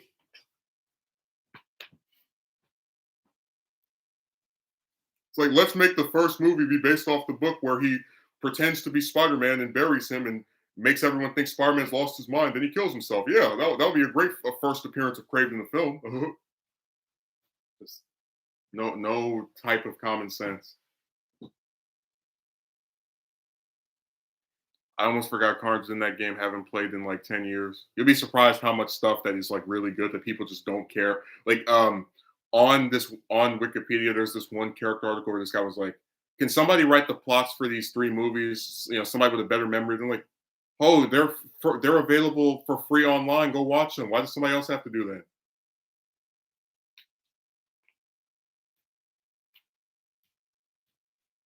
I mean, I like Morbius, but I like him with Spider-Man. I don't know why he has to be in a separate movie.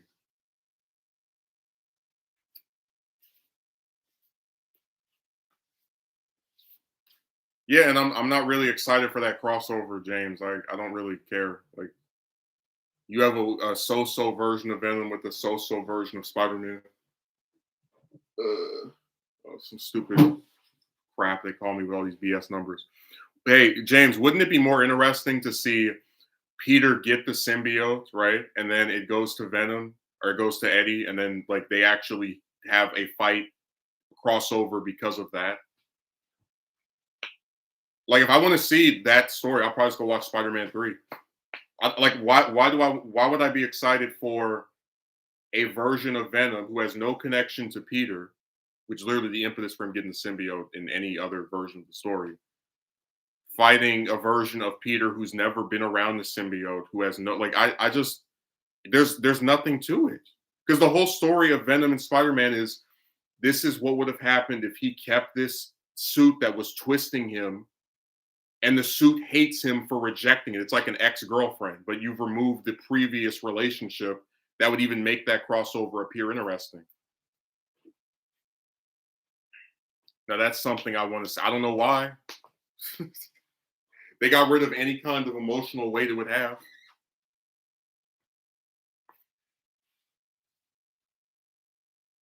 Yes, he has no history with Venom, the symbiote. It's just there's nothing to it. At least in Spider-Man 3, when they like as rushed as Venom is in that, you do see him with the symbiote, it corrupting him. You see Eddie like not liking Peter. So when he gets the symbiote, he tries to get revenge on him, and it totally makes sense because he believes this man ruined his life. Added to the fact that he's being backed up by the same alien force that was corrupting him. So if you do a crossover where it's just the Venom character with Spider-Man, and Spider-Man has no history with the symbiote, no history with Eddie Brock, no history with Venom, what's exciting about that? There's like nothing.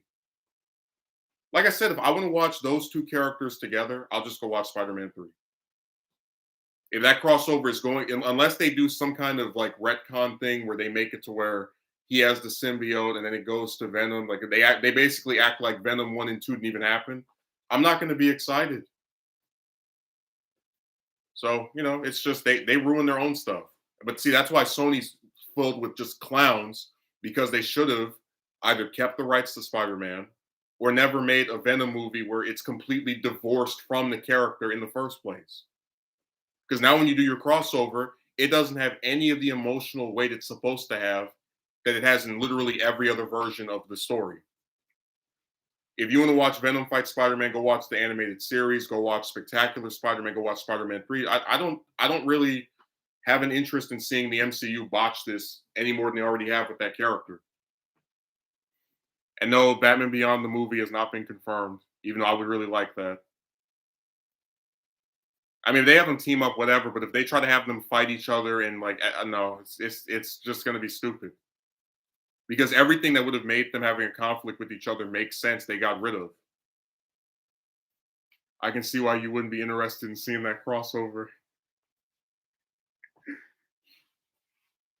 It's like, would I rather have the movie where they took the time, even if it was crowded, to develop Eddie and the symbiote's relationship with Peter before having the two of them combined to fight Peter in the finale?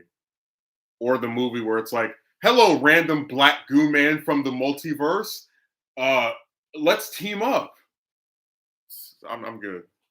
A Batman Beyond movie makes way more sense than rebooting Bruce Wayne for the eighth movie. Yeah, if they said let's do the Flash with Keaton and then we'll do a Batman Beyond trilogy, I'd be way more excited for that. Where it's like a continuation of the universe from Returns and '89.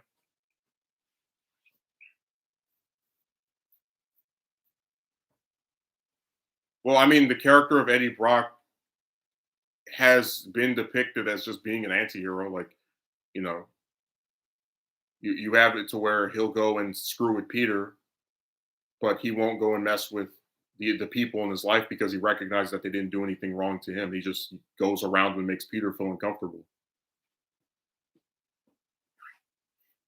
So I fully believe Hardy could play that up, but the problem is it's not set up with anything. It's just going to be a weird, goofy crossover.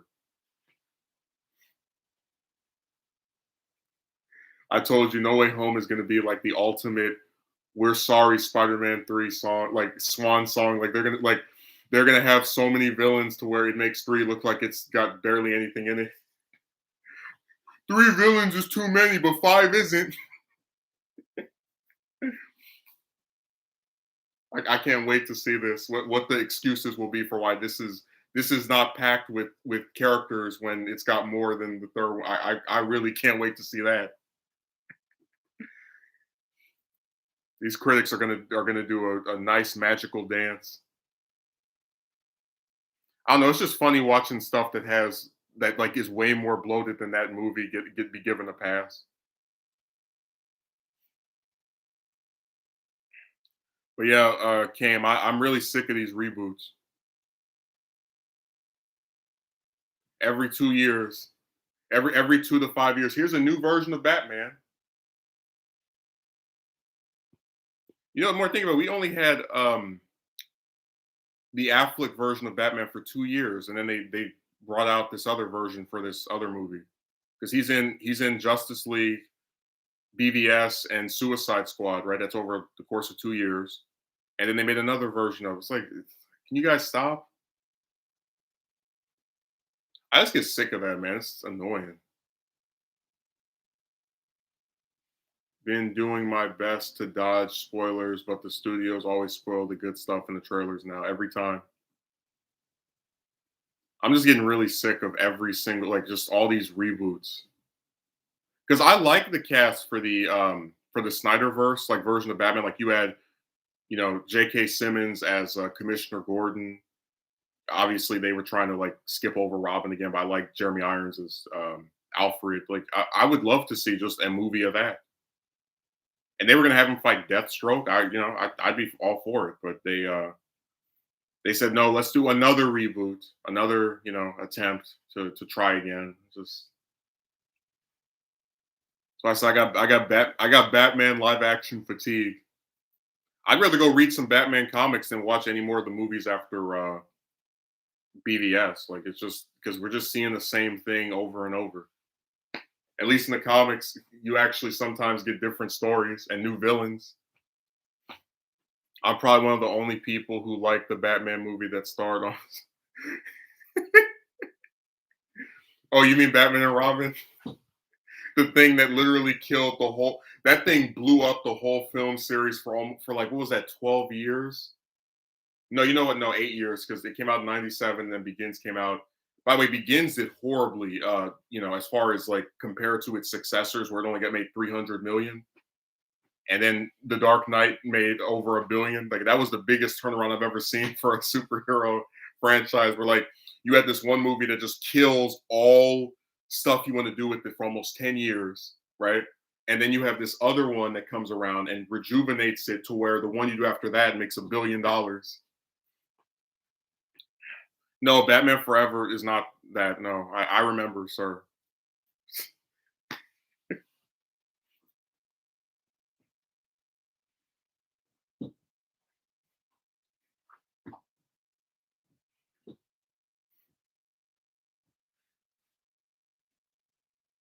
The only thing that could get me interested in seeing more Batman movies is if they had Robin, because for whatever reason they're afraid to use sidekicks in these stupid things.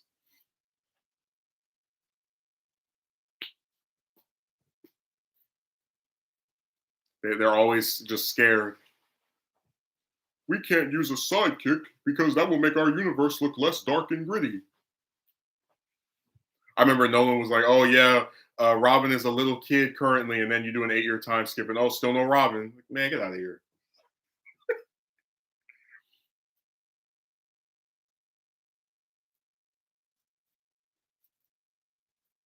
You had George Clooney as Batman. You had what was it, O'Donnell as Robin. Yeah, it was pretty wacky.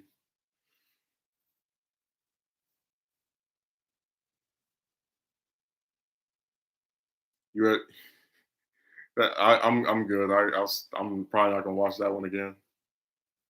Personally, I think after Keaton left, that they just went downhill really quickly.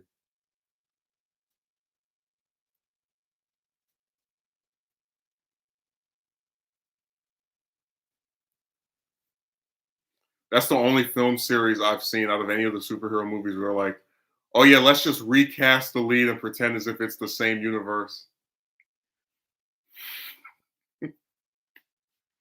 And it's hard to watch those because it's really jarring. Have like you're supposed to believe this is the same character that was played by a different actor in the last movie. It's just it's really that's why I don't blame the MCU for not wanting to recast Black Panther because you just when you have somebody that plays the same character for multiple movies, it becomes much more difficult to accept the idea that they're now played by this other person.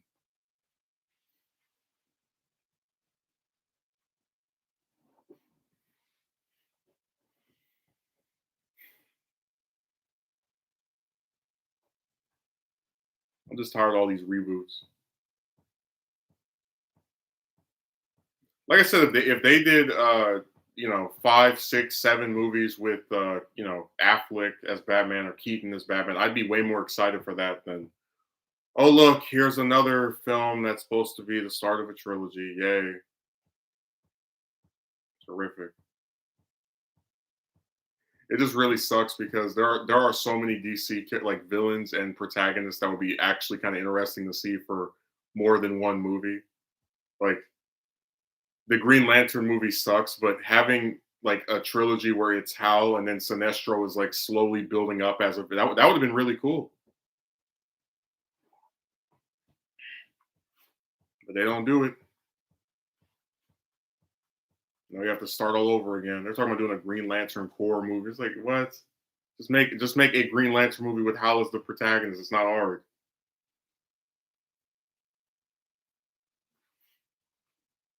The only thing good that's Green Lantern related that's not the comics is the cartoon, which got canceled for the dumbest reason on planet Earth. The toys for the movie didn't sell, so let's cancel the cartoon. Has nothing to do with the movie.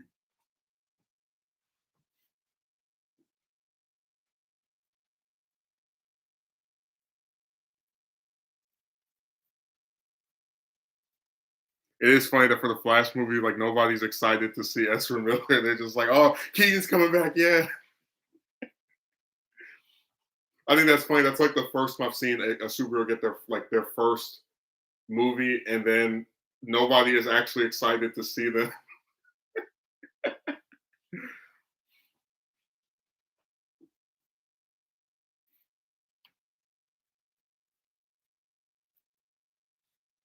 It is really sad though that stuff is this way. All these damn reboots every couple of years. Let's restart. Let's begin again. I guarantee you, after the Batman gets two or three or whatever, another reboot. It never stops. Just keeps going and going and going.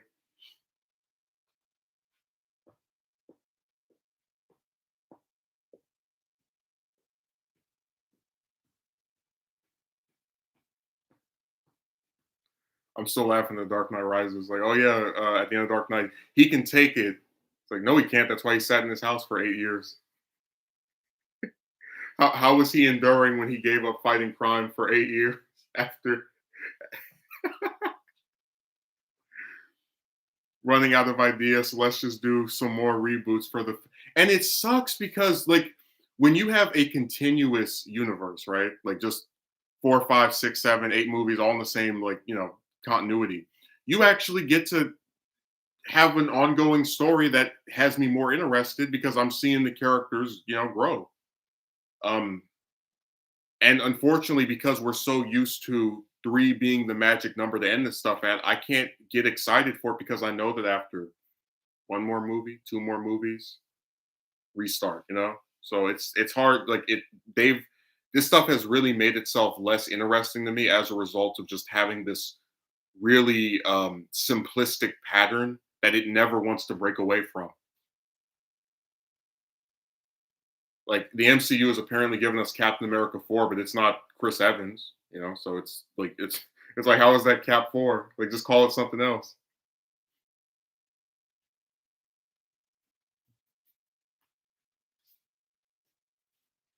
It's just really irritating.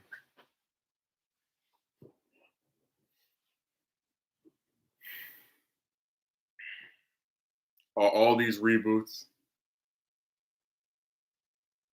We don't have any original ideas, so let's just tell the exact same story again. It's like, oh, in the Batman, they have Catwoman. It's like, yeah, we've seen her in how many other movies? I wouldn't mind them reboot. Well, first of all, I think if they're going to do a Dragon Ball movie, they should just have it be one arc and not have so much crap in it, uh, and maybe tell an original story for once. Imagine if they did a Dragon Ball movie that's like set in between the Cell and like live action, right? Set in between Cell and Boo, where they show like uh, how Krillin came with 18, like how they became a couple, when Gohan decided to stop training, just like they actually filled in the blanks of the original. Like, wouldn't that be way better than let's see a rushed live action version of the Saiyan saga?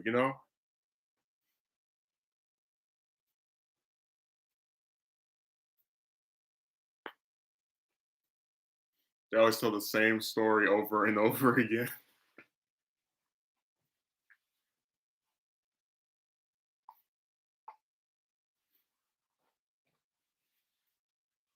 I tell you that there's no creativity left anymore.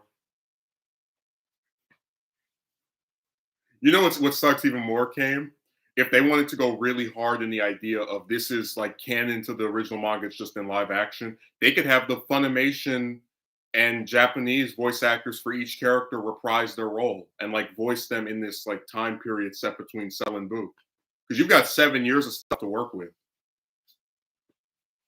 Like we have a series where they regularly don't mention Cell, for example, or Boo. So I could fully believe in the idea that there was a planet wide threat that happened in that 7 years that just didn't get talked about afterward.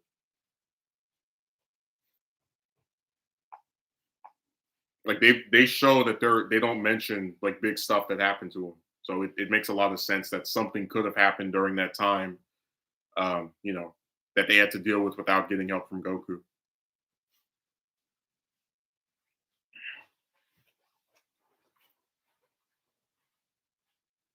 Oh yeah, fan films actually are made by people who have we call it a vested interest in trying to tell a good story. And usually fan films aren't run by pussies who are too scared to do something different. So you're more likely to get quality from just like with fan fiction. A lot of people write good fan fictions that are more interesting than the damn actual story. Like I probably would get rather go read Dragon Ball Multiverse than Dragon Ball Super. At least the current arc of Multiverse is using characters besides Goku and Vegeta.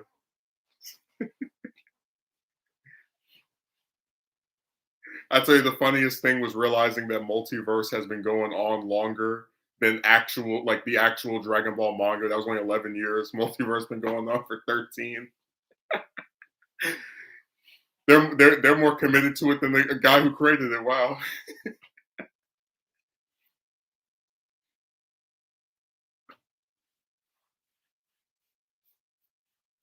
Tell you the Multiverse comic is amazing. The Dragon Ball Super comic is disappointing. It's like you got this big universe with all these characters, and the only two you can use that were introduced before Super are just Goku and Vegeta over. Like, what my favorite chapter of the whole manga is 52 because it's just Piccolo beating the crap out of these three siblings. It's like, oh my god, this is so different. We actually get to see a character that's not the two of them. From the original manga, actually get to do something for once. Like I like to just go back to that chapter and just pretend the rest of the arc doesn't even exist. It is something I've noticed by other series that I am interested in, where the fans care more about than the people that made it.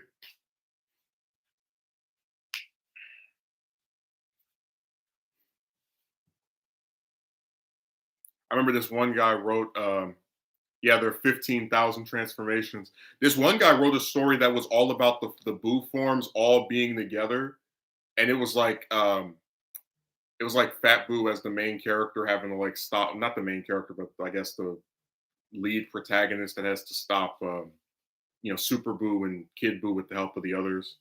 I thought that was way more interesting than let's bring in a new villain that we're gonna have be a copy of the ones before. Like, why don't we just use this one that we used before and actually get to? Because you in that arc, in that person's story, it was Kid Boo as the main villain, from the start of it. He actually got to see him instead of him just being a little tacked on DLC final boss for for Goku and Vegeta.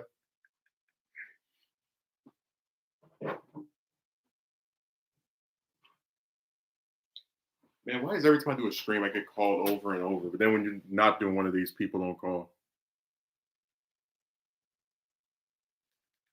Give me a second.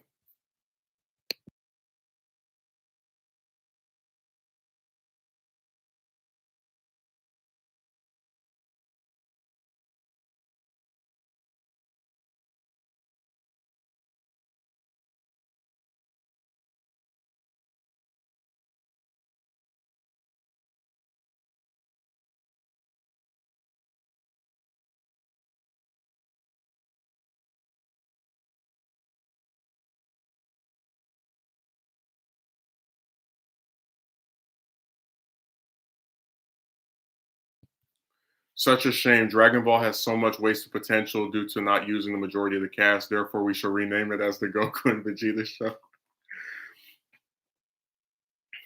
I told you when the idea I had was to have a show that was set in between the Frieza saga and then that year between when that arc ends and then when Goku comes back to Earth and Future Trunks warns about the androids, and it would be about Gohan, Piccolo, and Krillin like fighting different villains each season, and each season one of those three would be the one that beats the main villain. But I didn't even want to think about like voice actors and all the rest of that stuff because I could voice the three of them, by myself. But if you want to have like Bulma in it, for example, then you're going to run into the same issues that we run into with the actual show I do. So that was the biggest reason for not wanting to continue it. And it sucks too, because I wrote a pilot for it. I was like, I can't, I would really hate to make this and then I can't actually do it because, I got to wait for this person for 2 months or 3 months or 6 months, It'll be the same situation. And I still might do one episode of that just for fun. Like, this is what it would look like if I didn't have to put up with VABS. And to do a DB show, you need to put up with B. It's like to do one 2-letter word, you got to put up with some other 2 letters. So to do a DB show, you got to put with some BS. You want to do a show that uses the other characters unlike DBS, you got to put up with some voice actor BS.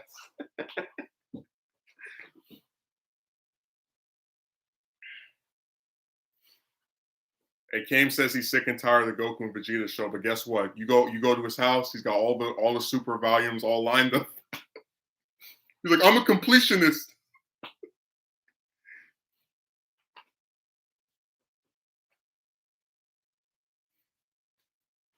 I told you that granola arc is just so boring. It's like Megumi, they took Baby, right? Like, how Baby wanted to get revenge for the Tuffles.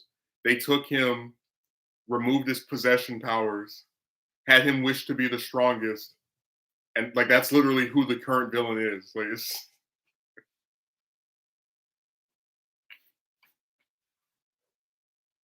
I'm saying that arc is just they really went hard on the go. Like I think outside of the first chapter, I know there's one chapter that has Chi Chi for like a page or two. They won't use anybody else from just that was introduced before Super. Like it's damn, they are really irritating with that.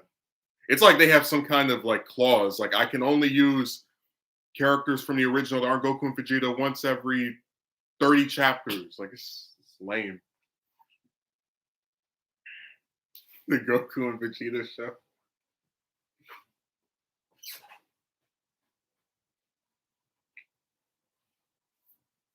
And hell, at least in the show I was talking about doing, even if Yamcha and Tien wouldn't be like the main ones, they still would show up and actually have something to do with the plot. They wouldn't just pop up to get beat up to make the new villain look cool.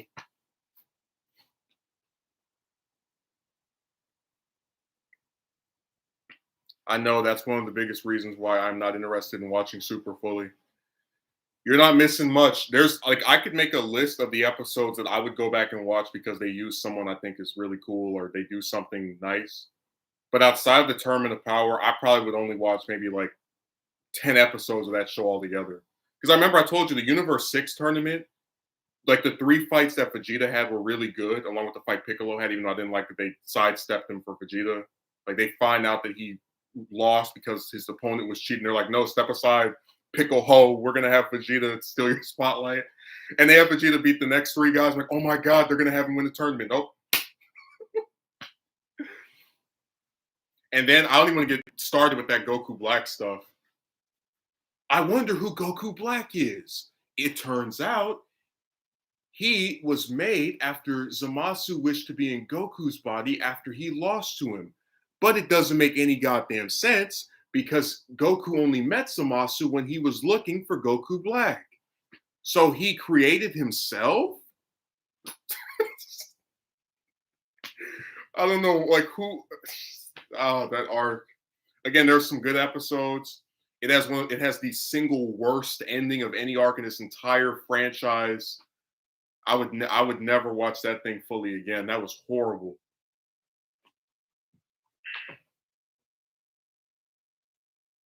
And then with the Tournament of Power is the only arc I like. That's I'll put it that way. The rest you can take them, throw them in the trash. They have a few episodes that are decent, but as an overall thing, I don't think it's good at all. Megumi, why'd you say damn? Oh, look, we're having a tournament where people fight to save their universe. Let's not bring back Cell, the iconic Dragon Ball Z villain that is known for wanting to fight people to get stronger, just like Goku. No, we're going to bring back Frieza for the 3rd or 4th time. And then we're going to do a movie after the tournament. We bring back Frieza again. Came back and I did a whole video about him being overused. Like he comes back in the Cell Saga at the start. He comes back in the Resurrection F, then Tournament of Power, then the Broly movie. And hell, that's not even counting the like non-canon stuff. Comes back in GT, comes back in Fusion Reborn, in the filler leading up to the like Jesus Christ. What you said about Goku Black, and I've seen some fans who really like I like the character, but I don't like the arc. I think that the character had a lot of potential. But it just got ruined. Like he's the only supposed main villain of an arc where he's not even the main villain. He fuses with Zamasu and makes some weird fusion that is 2 guys that are the same person but in a different body. It's just there's a lot of like the issues with the character are the origin and the way he's used, but like the actual like makeup of an evil Goku who wants to like rid Earth of mortals, I thought was cool. But they just don't do enough with him to make him worth, actually, thinking of as being like I'd say probably out of any of the characters introduced in Super, he probably like not counting Beerus, he's probably my favorite, but that still isn't really saying much. Because he's really the only original villain in the whole series,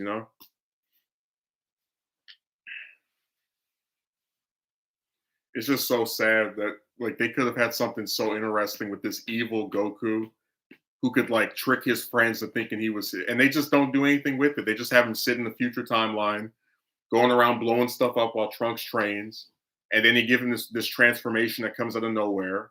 I did a whole video on how they ruined him, but whatever. And then they put the consequences of the arc in a future barren, screwed up timeline that nobody cares about. Like the Cell Saga has Cell from a different future timeline threatening the current timeline that the present one, right? That we all know and love, that's in every arc, whatever. They have Goku Black threaten a timeline that literally nobody other than Trunks do we actually care about from, Like Goku and Vegeta know that if they screw up in this timeline, can't save it, they can just go back to theirs and just be another day in the hood. They only have Goku Black in the main timeline one time in the entire damn arc, which is when him and Goku fight before he gets dragged back to the future. Just a complete waste of a character and a concept. It's really sad. Like I was gonna do a video where I talked about how you have like Zamasu say, "Oh my God, Saiyans are so grotesque," and blah, blah, blah. But they could have had Zamasu interact with Gohan, a person who doesn't like to fight, scholarly, much more intelligent than his dad, and he could be a nuanced, complex character who admits that there are certain Saiyans that are much more sophisticated and not, don't have the same barbaric, animalistic tendencies that he like. There's so much they could have done with that idea, and they just botched it like really badly. It's sad. I mean, it's the same thing with the moral arc. It's like, oh, here's a villain that absorbs energy to like fight people, right? Like absorbs their energy. It's like, oh, cool. We can have the whole cast come up with some unique way to fight him. Nope, we're just gonna pump him up with enough energy where he merges with Earth and then gets blown up. Oh, great. That arc's ending was terrible. That I need to do a whole rewrite of that damn arc.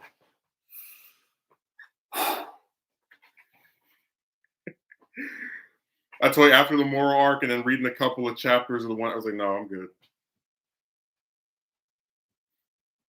So I'm waiting for Granola to be over. It doesn't look like it's anywhere close to finally concluding. And then whatever they do after that, hopefully they actually use someone that's not good. Like it could be anybody. They could use Piccolo, Gohan, Krillin, Tien, Yamcha, 18, set like just someone from the original stuff. But no, it's always the same two over and over, and then people wonder why I'm sick of that damn show and that series. So I don't get paid to talk about Dragon Ball, so I got to walk away from it.